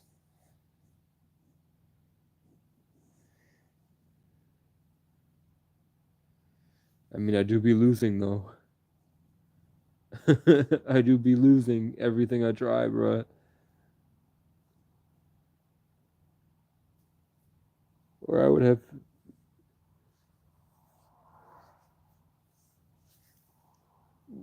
I'm able to see the species of alien that's communicating with me. Like I've gotten to know what I'm looking at this point.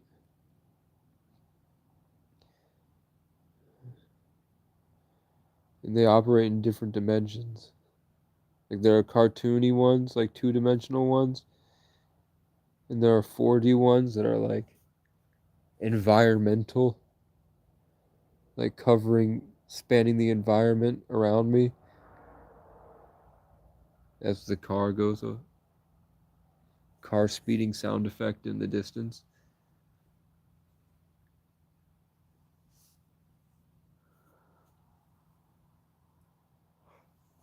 Whatever it is, they have me surrounded. Whatever it is, they have me surrounded. They're at the corner of my eye on all directions.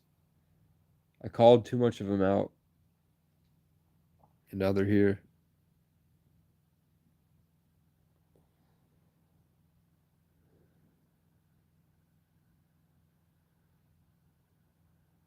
Flashes of light in my face, like bright flashes of light in my face from an alien entity or an angel or whatever.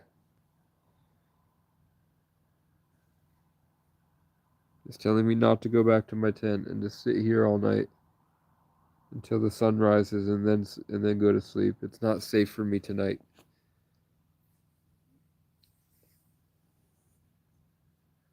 How much time do we have? We have 5 hours.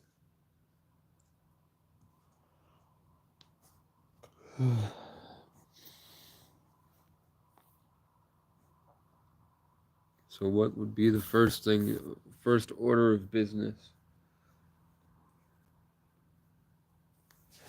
My first order of business is to take all my energy back from Ed, but I don't know how. I don't know why God would let him get away with it. To teach me tough love. That God's not going to fight all my battles. I shouldn't rely so heavily on him, even though he says, rely on me completely.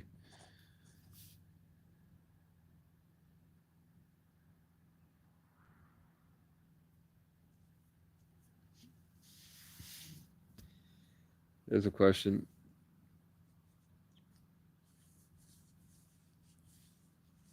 That's what would be good.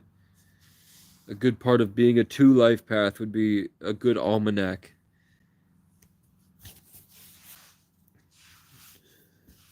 Like the feminine embodies knowledge. Just this vast like this vast hub of information. Like in numerology, the woman is like a library, and the masculine is what he does with the knowledge.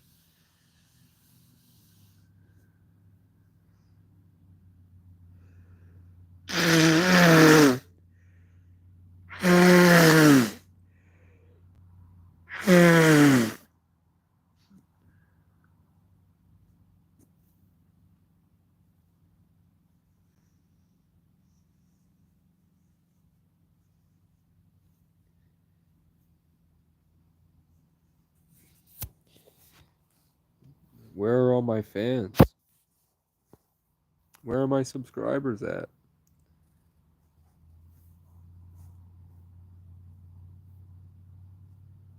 We had some traction today. Eh? We had Leon something. Leon Skanks. Leon Skarsgård or whatever. That said he was an OG. Never had commented before.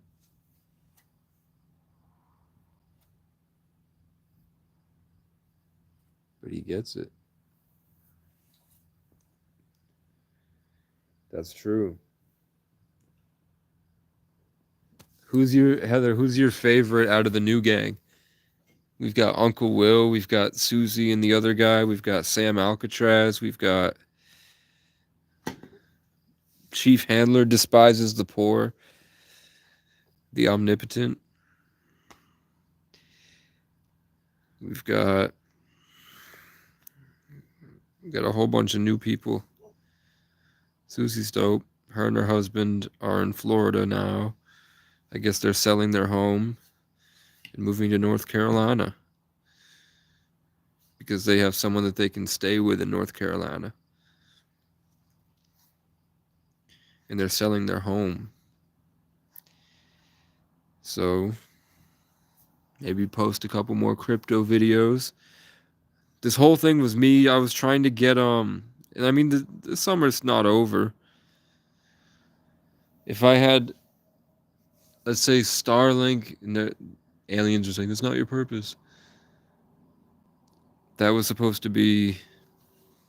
They keep setting me up opportunities to be famous, and I don't take them because I feel no guidance. So like I'll get the inspiration, like turn this into a castle, build an ATV trail, make a YouTube video explaining what you could do with the land and ask for help. And then there's just nothing. I don't hear any word from God, no angelic guidance, no voices in my head, no aliens. I'm just by myself in the woods. And I get depressed. And then I just don't do it. I just sit there. And then a month later, then I'll get a notification for a tarot reading that's like, you should have done this. So like and it was because the whole time I felt like I was fighting this guy in the spirit realm. The whole time, like the entire time. How long have I been here? For months? It felt like every single moment of every day I was fighting off this spiritual network. So I'm hoping I ironed out the chinks and I helped them and I like refined them and I shined and taught them things that will help them in the future.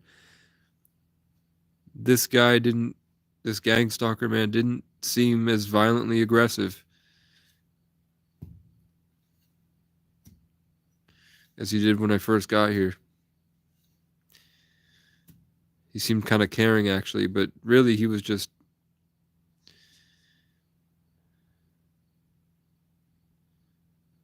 I mean, he did say anytime that his generator is running, I can plug my phone into it when I was trying to steal his generator because he was generating the wrong things. You feel me? So I don't know. I was trying to build this castle and bring an army in, and then I found people that need a place to stay, like Susie Fairfield. Then Uncle Will found me on Instagram, and yeah, Uncle Will found me on Instagram, and he sent me a couple voice messages. He tried to call me, but I didn't answer because I was going through it.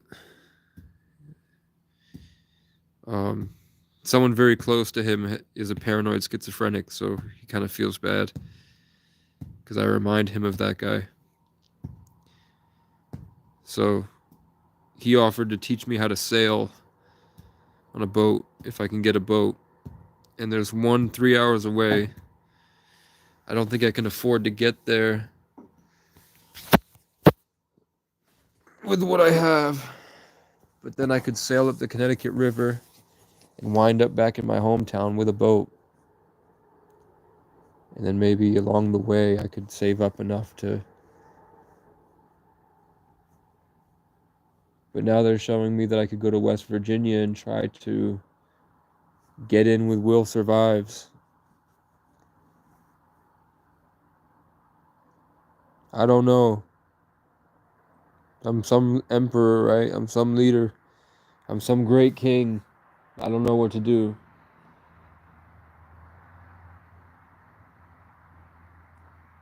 The voices in my head, they're projecting things onto me.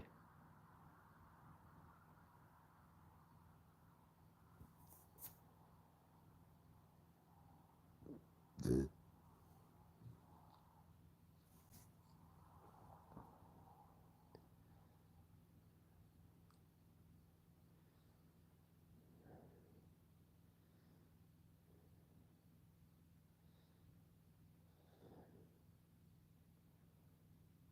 I don't know, man. Does Brian know? Does Brian even know I have a YouTube channel?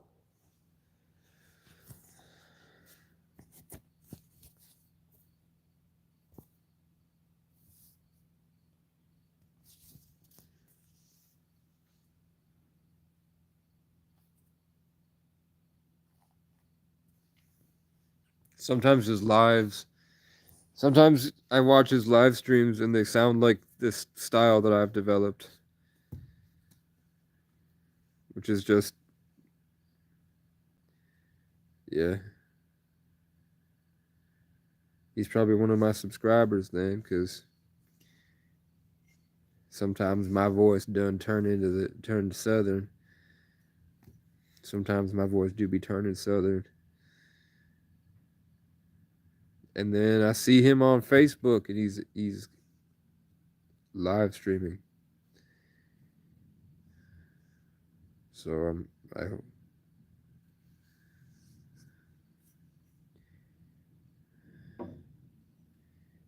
I'm sure it's probably the same thing. We probably get this overwhelming feeling that that the world needs help, and we're just trying our best to figure it out and get it through to them. But the real answer is short form video content. You need to hire an editor. That's the only way to do it.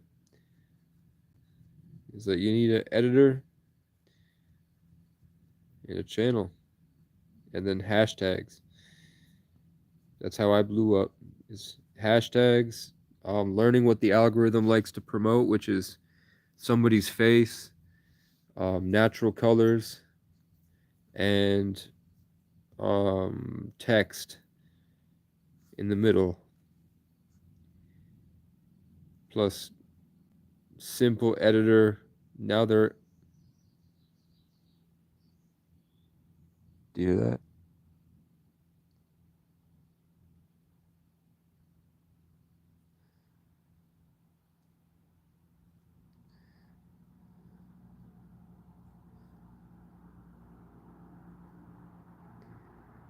I was manifesting. I was taking energy and using it to create something that could help your life. Really doing it, like really using my imagination and my power instead of just spewing out nothing. And something just showed up to tell me, you gotta stop. It's not your time. Yeah, but there are real birds and there are fake birds. That bird was not in harmony at all. It was out of tune. It was aggressive. It was angry.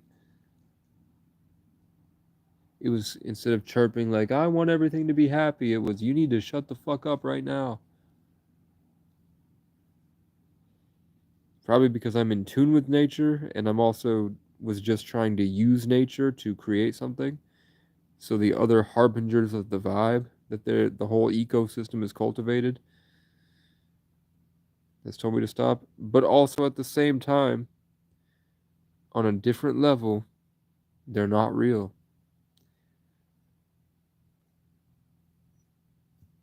Nothing is real. Nature isn't real. These plants and stuff aren't real. They're conduits for energy.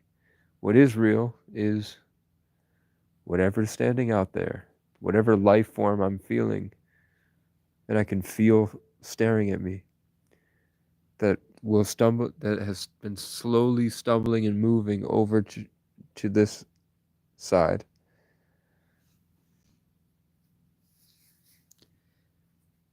That thing is real. And then when I pay attention and empathize with that thing, it makes the trees look meaningless.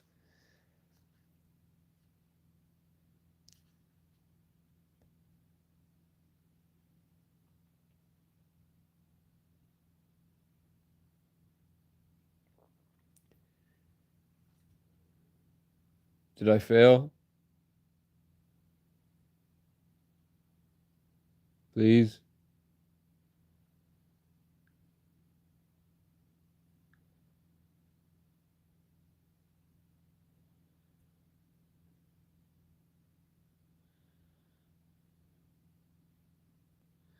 I mean, I'm seeing spirits. There's something in my ear talking to me.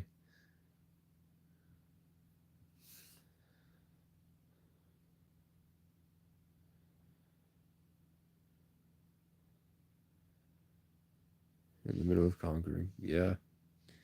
You ain't lying about that, bro. I wanted to get buff, and I want a bearskin rug that I'm gonna turn into a coat, not like a coat like that you wear, but like I cut a hole in the neck so that the bear's head is on my chest, and then the arms go around my shoulders, and the legs wrap around the back onto my thighs, and then I wear that around instead of a shirt or over my shirt, and then I have the crown made of black thorns, and that would only cost $500. Now that's supposed to be now. 2024 is an earth sign year where we're in the mud fighting together. 2023 was like it was a more aggressive, fiery. It was the year of the cat. It was the year of the lion. This is the year of the dragon. Next year is the year of the snake. And then the year after that is the year, I hope it's the year of the horse, which would make the most sense. If this long-winded story, it would make sense that it's about horses because horses signify the change, like they're galloping like the white horse, like in Revelations when the fiery Lion King takes over against the dragon. So when the year of the cat proves the cunning of the dragon to be false, like when Kendrick, the fiery Irish king, what his name means, takes over against Drake, which means dragon, right? Then what happens after the king proves that the dragon is a liar, the beast? When do the horses come in? Because the year of the horse, now we're at like 2025 is the serpent. It's the year of the snake, which deals with like the cycle of rebirth, like the snake eating itself. And then I think it's the year of the horse. The alien's back. As soon as I put my foot down, the alien started again. Because then it's the year of the horse, man. And Casey and the Keyhoes. Keyhoes means horse. Casey's a Sagittarius horseman. Casey lives behind a ranch with 2 horses. Casey's dream is to own a ranch where he has tons of horses. Heather Varamace's logo was the horse on fire. Right?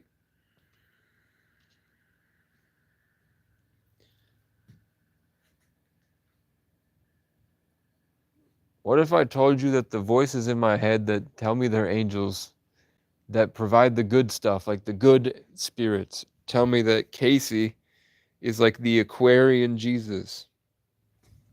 Like Jesus was the Pisces season, and that now that we're in the age of Aquarius, I'm a legend. Is that true?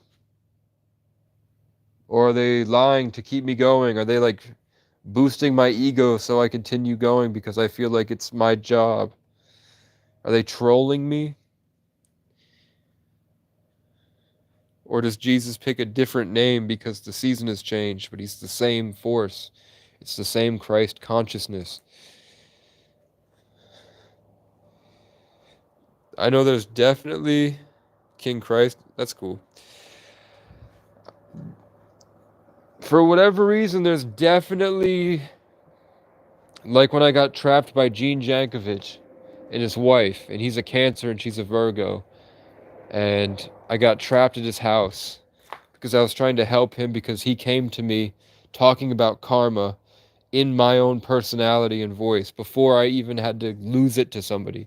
He showed up, so I was like, okay, this is God having somebody come to me begging for help the way that I had to beg for help this winter. So I will take him up on his offer. He just lost a drone, and then I go there and he whips his dick out and he's on Omegle right in front of me jerking off to teenage girls on the internet. And I'm feeling him as a Cancer roping in the same way Frank would, and Nate would, like a whirlpool. All my cool vibes that I spent. And then I spent days awake on Adderall, fighting them over and over again, fighting some evil giant force as the cat went into the dragon year. And then when I failed and I was giving up, the guy showed up completely different. Like his whole posture changed, the cells on his face changed. Everything about this guy changed. And he walked out it felt like he was half a foot taller. And he spoke to me, and the way he was speaking to me is how Ed spoke to me at the end, and the last gang stalker, and the last one, and the last one. And it made me realize that this, like what's the story of Jacob when Jacob steals a blessing from somebody, from God. He steals a blessing from God that was meant for somebody else, and he runs away with it. And then random guy shows up, and don't they wrestle for the whole night? And then Jacob realizes that he was wrestling God the whole time. And then God was like, we can stop. And then Jacob was like, no. And he keeps wrestling God. And then when that happened, then he got the blessing. Yeah, so Jacob stole the blessing from his brother, ran away with it, and then ended up wrestling a stranger. And then the stranger turned out to be God. And then he decided to keep fighting God. And that's when God blessed him. So that's kind of what I feel like it happens a lot. I don't know. I could have stolen my blessing from my foster brother. Like, he did really help my art style. He would come to my house and shit on me the whole time and try to tell me that my power was his. Try to brainwash me. Obvious demonic stuff that when I cut him off, now he calls me and tells me I was wrong. I'm sorry, I was demonic. Didn't even have to tell him. Yeah.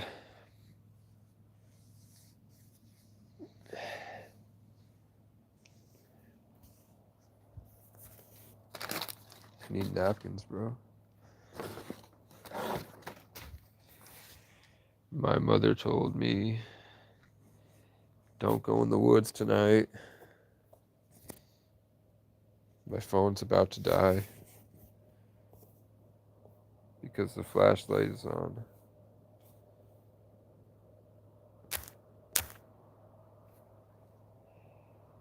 I'm scared, bruh. I'm tired. I'm tired.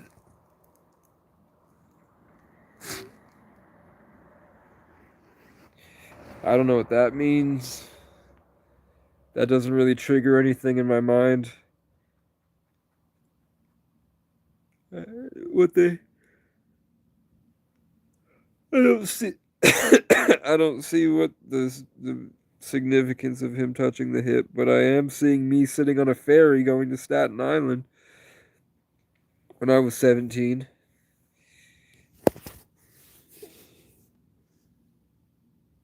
Oh. So God crippled him to force him to stop conquering or stop fighting God. And then he kept going, so he blessed him. Because the universe loves perseverance. I've been going for 4 hours, bro. It's 1, 2, 3 o'clock. And then it's 3, 4, 0, 5, 6.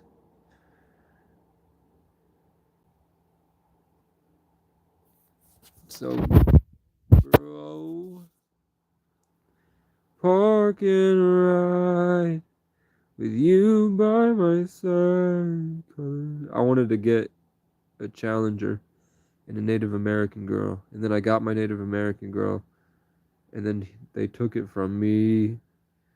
They took it from me. They took everything from me.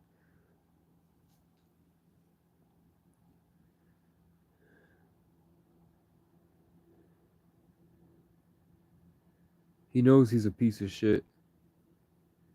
And he knows he's a spiritual rapist, and he knows what he did to me, and he doesn't care.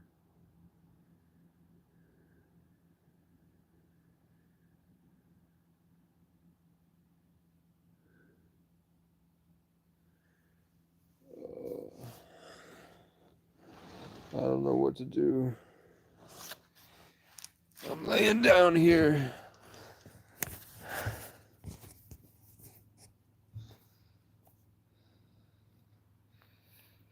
I'm laying down here. I gotta go. They're saying I really shouldn't go back to my tent tonight.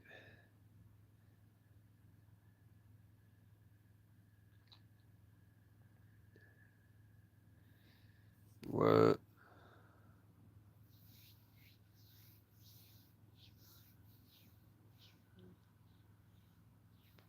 We're on Ghost Patrol.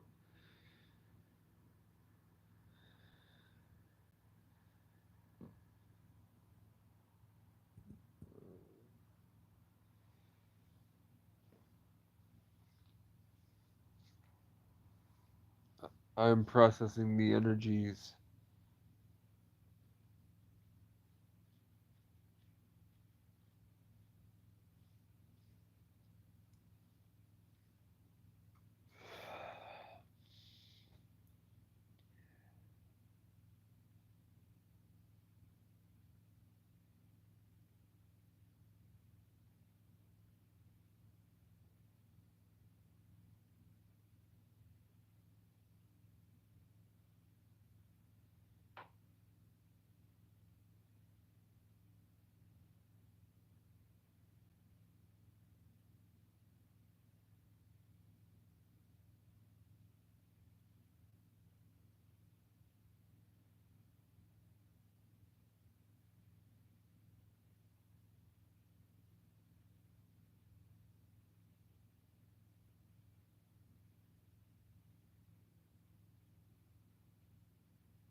Yeah. So, in my imagination,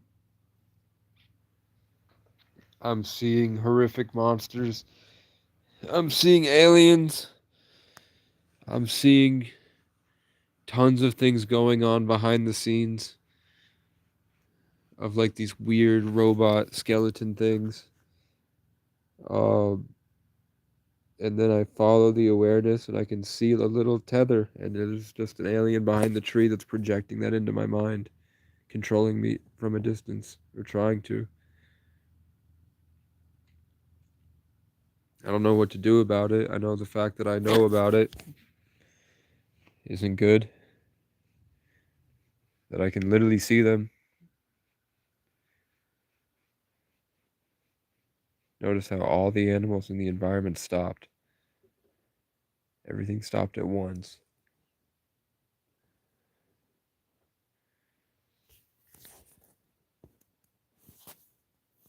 Are you still there? Now I'm alone. doesn't have to be scary.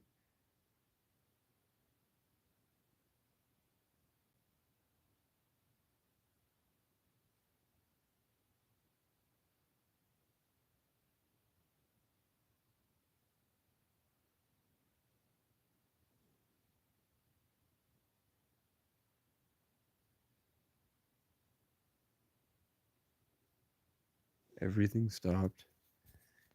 It said that you left. So, whoever was watching tuned out. It must have scared them. All the flora and fauna and the vibe of the environment that I was living in, this pressure,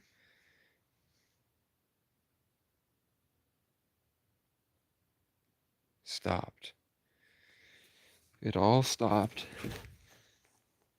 And then I swear to God, the ice cream truck theme is playing down the road.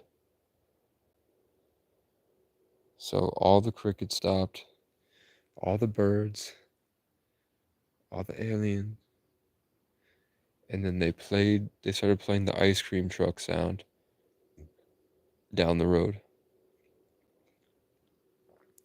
Can I get, just type a 1 in chat or something to let me know you're here? Because it says 0, and then we're going to try to get back to my tent so I can sleep. They want me to stay up because if I go to sleep, I'll forget. That's what they're saying, is that ignorance is bliss. If I go to sleep, I'll forget everything. But I'm tired.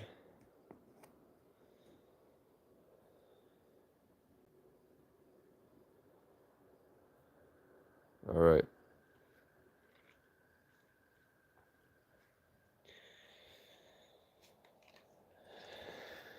We're gonna venture back.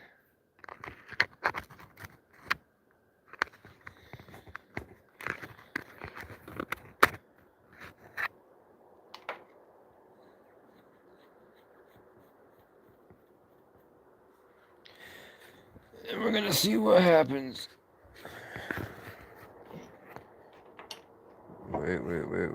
Wait. Fuck. Okay, hold up. Don't die on me now, because we're having such a good time. We're having a ball. There we go.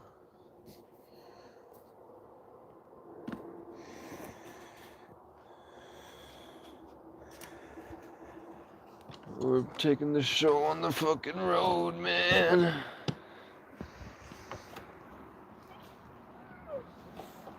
I wanted $100,000. I want $100,000 by the end of the year.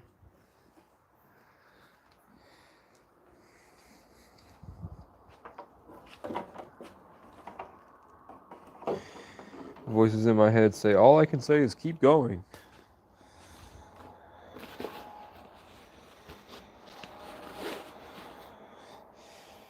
Do you think, was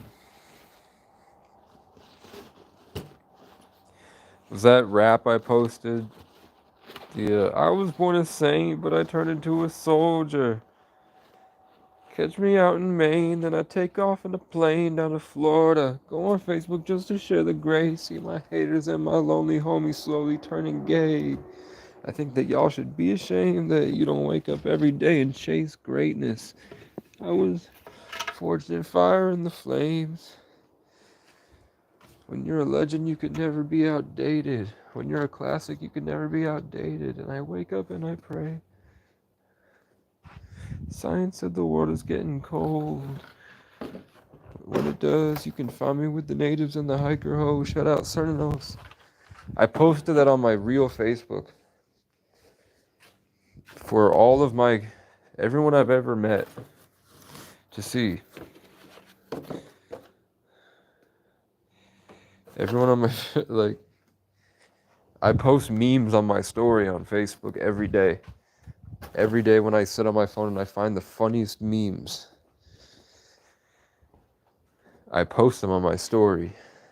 And I've slowly been, I've slowly been dropping hints about what I know. And I've been framing a story and taking people there on a journey. And then I'll see how my post, I'll because I post crazy shit on Facebook all the time. I'll go. Sorry, I didn't mean to whip it. Are you still alive? Yeah, there was a caterpillar. I whip and nay nay. No, I don't. Yeah, I post, and sometimes I'll have 60 people that watch my story. So I started posting crazy stuff, and now I'm down to like 4 people that watch my story. And it all had to do with that girl, the Native American woman that I had a big crush on. As soon as she had stolen the vibe and had taken off with it, back to my ops, then my view count dropped drastically.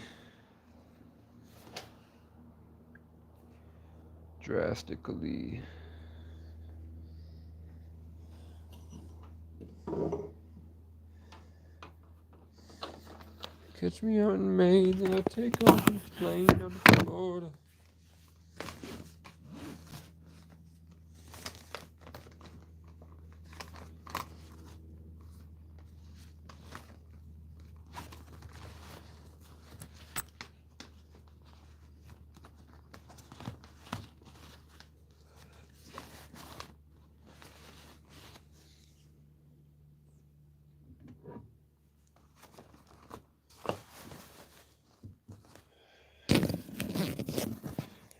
I've got a headache.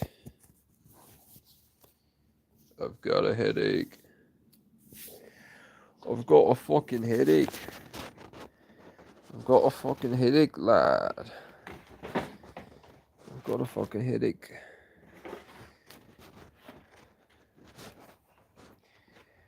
I guess the bear cat, got to see. That's for tomorrow night. Bearcat got to see what life was like away from the car.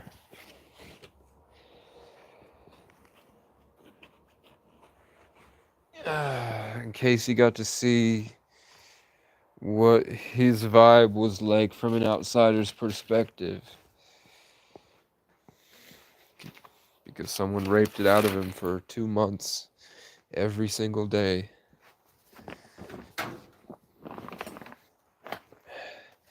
Maybe it was my job to, I guess they're saying it's not. It was not my job to evolve that guy.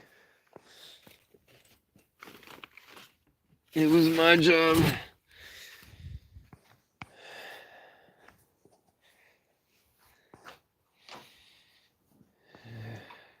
I'm just hearing this like impulsive thoughts. Do this, do that, do this, do that.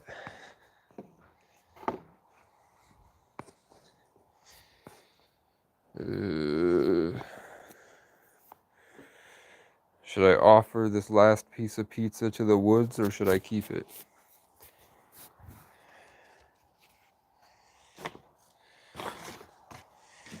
I have my new hatchet. We're just gonna throw this under there to be taken tomorrow night. So we're on the fence about should Casey pack his bags and just start walking and see where he ends up.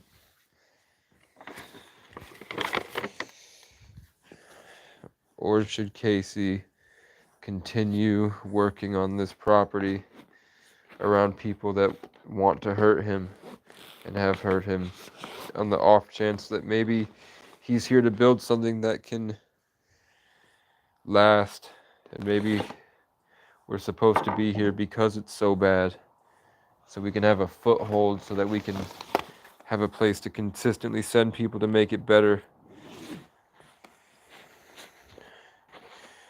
Because I could get on I found the boat. Uncle Will was like, why don't you get on the sailboat and go travel the world? And then I got a notification for man lost at sea for 427 days. And then I found a free boat. Free sailboat that might just fit for me long enough to sail up the Connecticut River from New York City. And then I have a way to get up and down it without a car.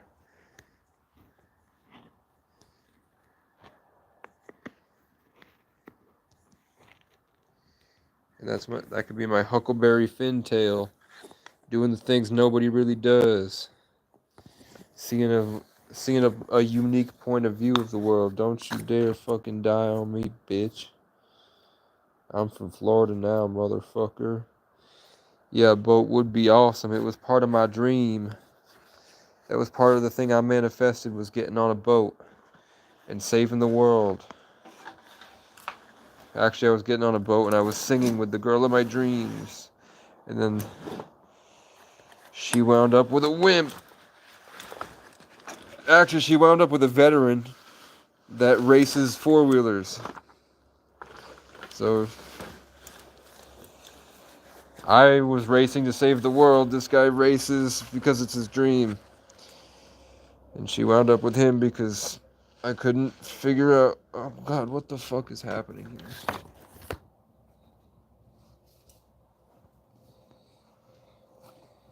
See, I like to complain. That's all I do. That's all I do now is complain, bruh. That's all I do now is complain, bruh. Let's talk about something positive. Heather, where do you see yourself in a year? Who's this other person? There's someone else here now. I want to know what's going on with everybody. I want to know how everyone's doing. So now we're walking towards where we heard the mysterious noise. This was where the creature was. You want to make a noise? You were fucking with my mind. It was in my imagination messing with me. Moving shit around. Oh, here's the noise. What the fuck was that? It made the noise. I asked it for a noise and it made the noise. I don't know what that was. I don't know what that was. But my migraine is off the charts. Isn't that what happens in all the alien abduction movies? Is that they get a massive migraine and they start seeing flashes of images in their mind? As I just got this sudden itch on my eye.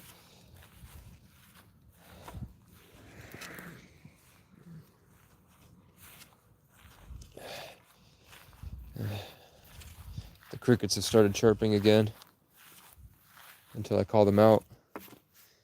Can you speak English, crickets?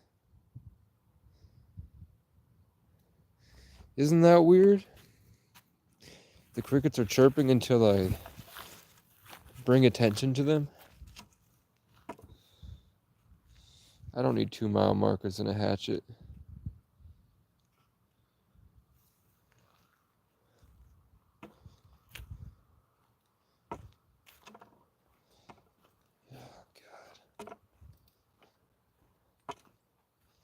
Maybe the cat's still out.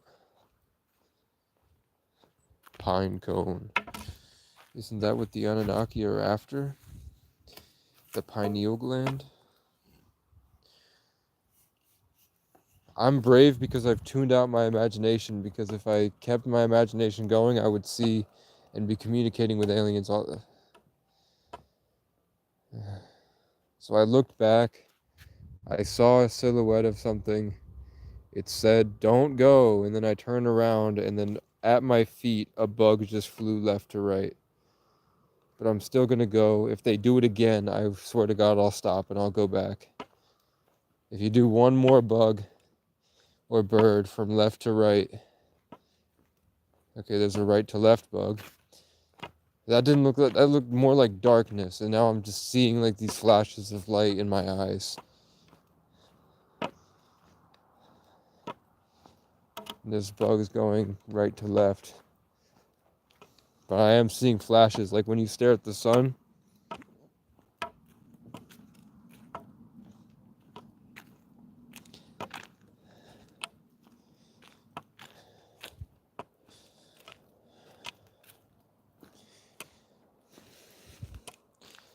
One time, once upon a time, I was in love, and she would come back home after work, and she would talk about her day, and we would play video games, and she was the prettiest girl in school. And it took me 7 years to get her. I had to kill myself for her to realize what she was losing, because she would always blow me off for other guys. And then I would get mad and go deranged, and I'd spend another week in a gym, and I'd go get 3 more girlfriends, and I'd start throwing parties, and I'd level up. And then I'd come back like the hero's journey with everything I learned. And then the first week I had her was brain damage. So I disappointed her, and she cheated on me, and I felt like I lost everything. But the fireflies are here. Look at how big these fireflies are. Do you see that?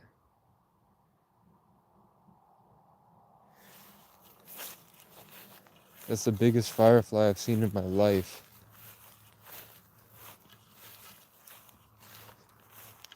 What the fuck?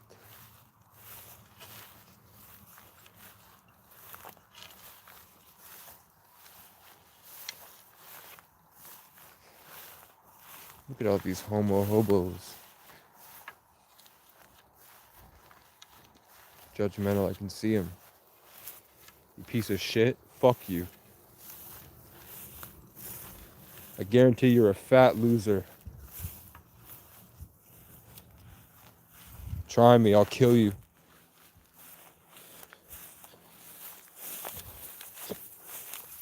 This is why I get into trouble.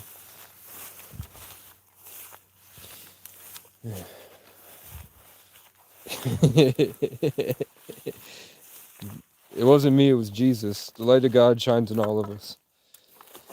You needed to hear it. It's called tough love. You need to hear that you're at the cause of your own unhappiness, and that life is coming from you, not at you. You heard?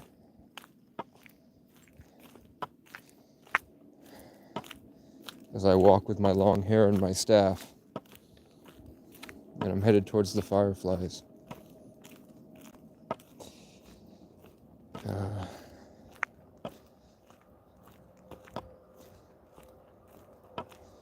Yeah, why don't we split the pole? He was nice enough to me.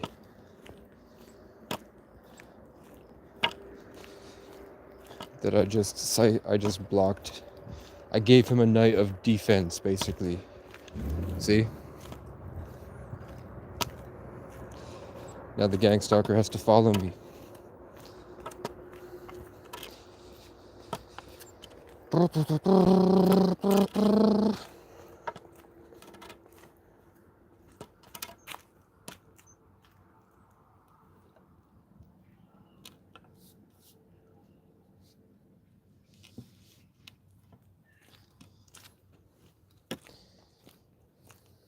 Which way? Butterfly left to right.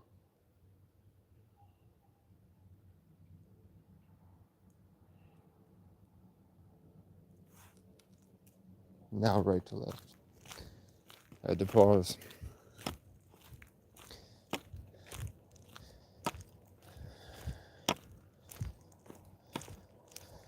All my senses come to life while I'm stumbling home, as drunk as I have ever been, and I'll never leave again now, 'cause you are the only one all my friends have come to find. Another place to let their hearts collide. Just promise me you'll always be a friend now, 'cause you are the only one. Stumbling off drunk, getting myself lost.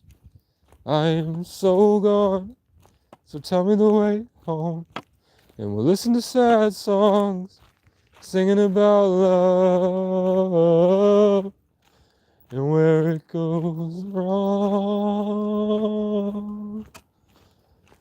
They stole all my treasured vibes. So now I wander alone through vacant skies.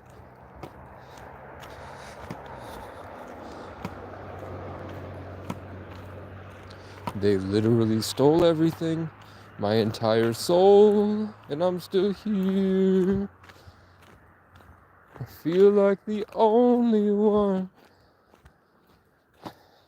And I'm sweaty as fuck, I got a rash on my nuts. I don't give a fuck. I have to go to sleep. Brother Groundhog got hit by a car and eaten by a fox. Brother Groundhog, who I bring good medicine. Brother Groundhog, I bring good medicine. That distinguished gentleman has been hit by a car, and I covered him in space blanket, and I left him over here, and then a fox ate half of him. So I took him and I threw him in the river.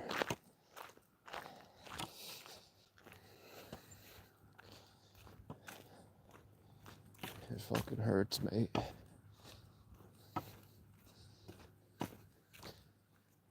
For real. So I have so little energy that if I don't hold on to hope, the butterflies are warning me not to go. But when I choose to push the childlike energy forward, then I'm getting all the right to left butterflies. Nature is telling me that I need to stay in a state of hope and grace. And I'm seeing a reptilian snake attached to my spirit trying to lay eggs.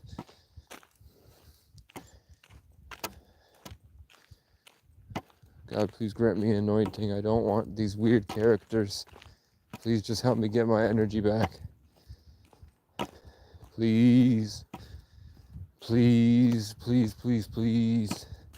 Help. Please help me.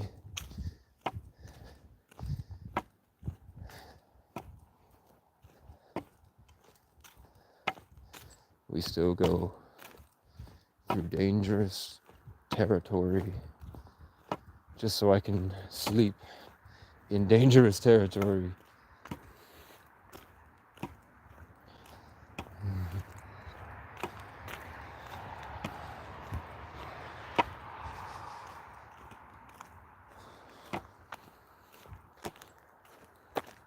The voice of the gang stalker in the back said, "You'll be fine."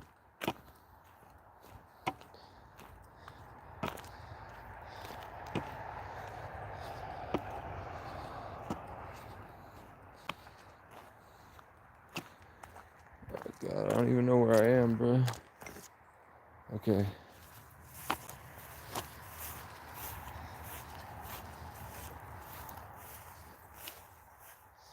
Come on, right to left, baby. Please. There we go. I had to decide. When I decide how it's going to go and I take responsibility for my future, then they move the direction that I'm hoping.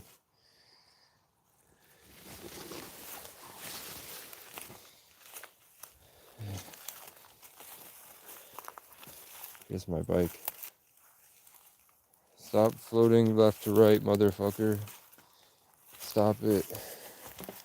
Stop giving me bad omens, man. I have faith. It's all working out for my highest good. The universe is always working and conspiring in my favor. Tiger. Tiger, did you get eaten by a fox?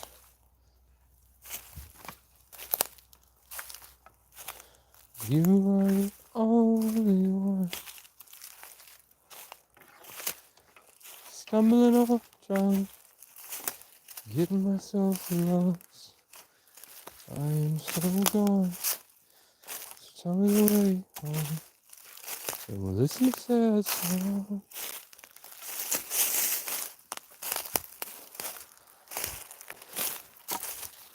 Okay, there's something huge.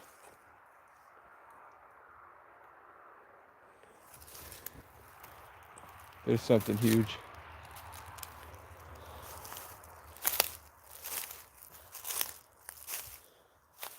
Let's hope that was Tiger.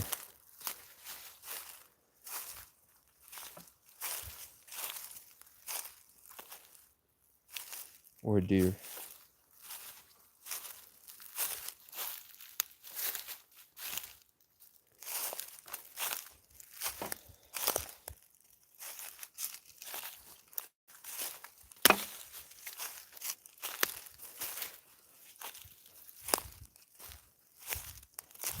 It's all gonna work out. The birds love me. I feed them. I'm safe, I'm protected, and I'm blessed. I love everything.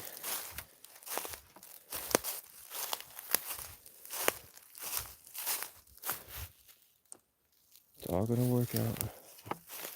We're all safe.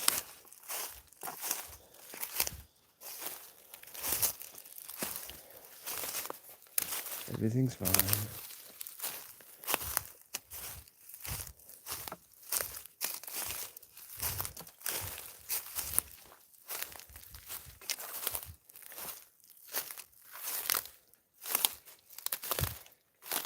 I'm not lost, you are.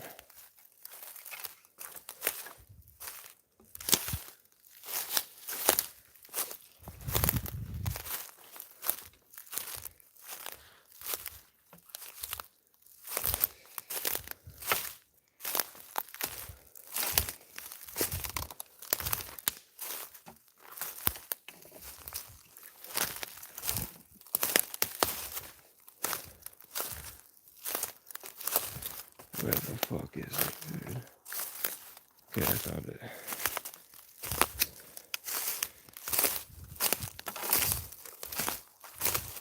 All good, we're fine.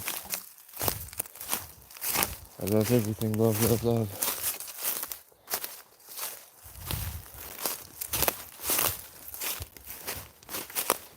Love.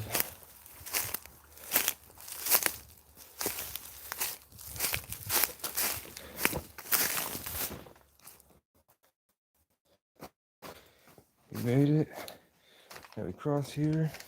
We look in here and see that something has gotten into my tent. Knocked over my Sherlock Holmes. Now this is terrifying. And I knew this was going to be the case.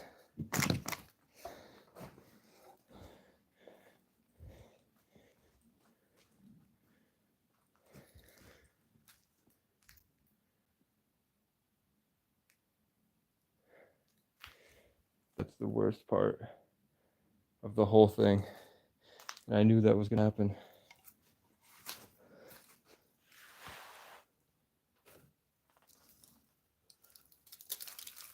Is that Vivek and his family are gone.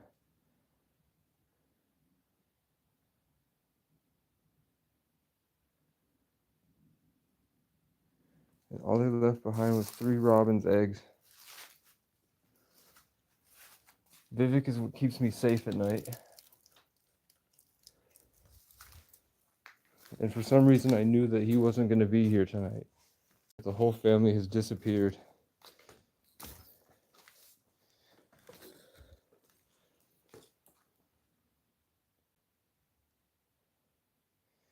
Vivek and his 3 children that can't fly. Vivek's babies cannot fly. They're too young. Their wings don't work. And somehow they've been wiped clean. All 3 babies.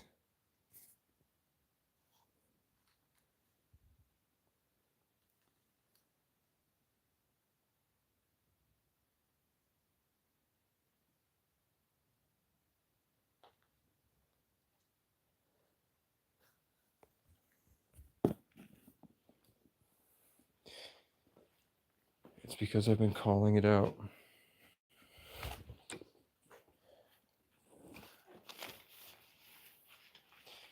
Voices in my head said, I haven't been faithful.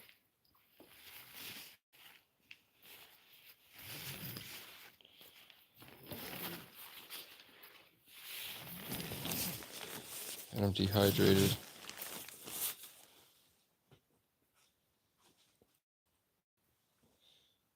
What do you think happened? Where did the nothing can get up there. A fox can't get up there, a cat can't get up there.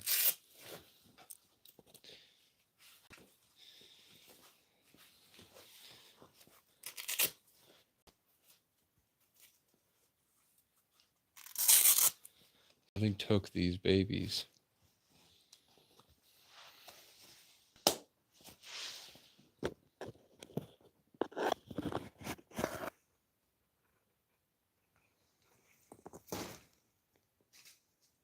Okay. That's a good start. I threw the pizza into the woods and a butterfly came in right to left.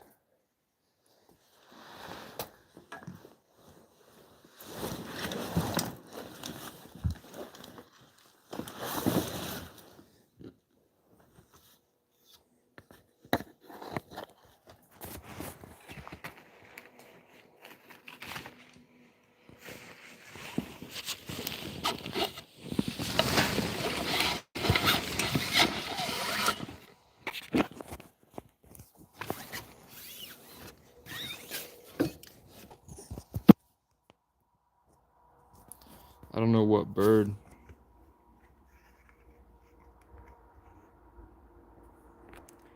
But my portable charger has suddenly died.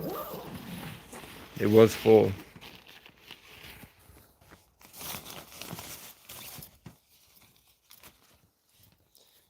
But now as soon as I sat here, it's dead. So I'm gonna have to be here tonight by myself. Just sitting here for the next 4 hours. Without these birds. Okay, wish me luck, guys.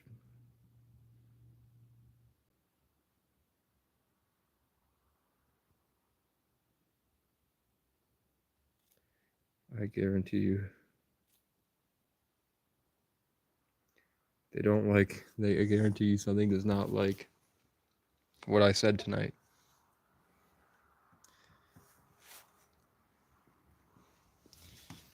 Today was extremely cartoony. The whole sequence of events was so staged.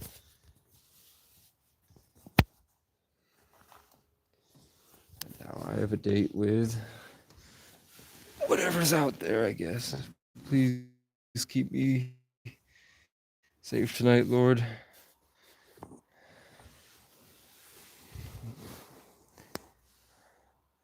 All right, good night.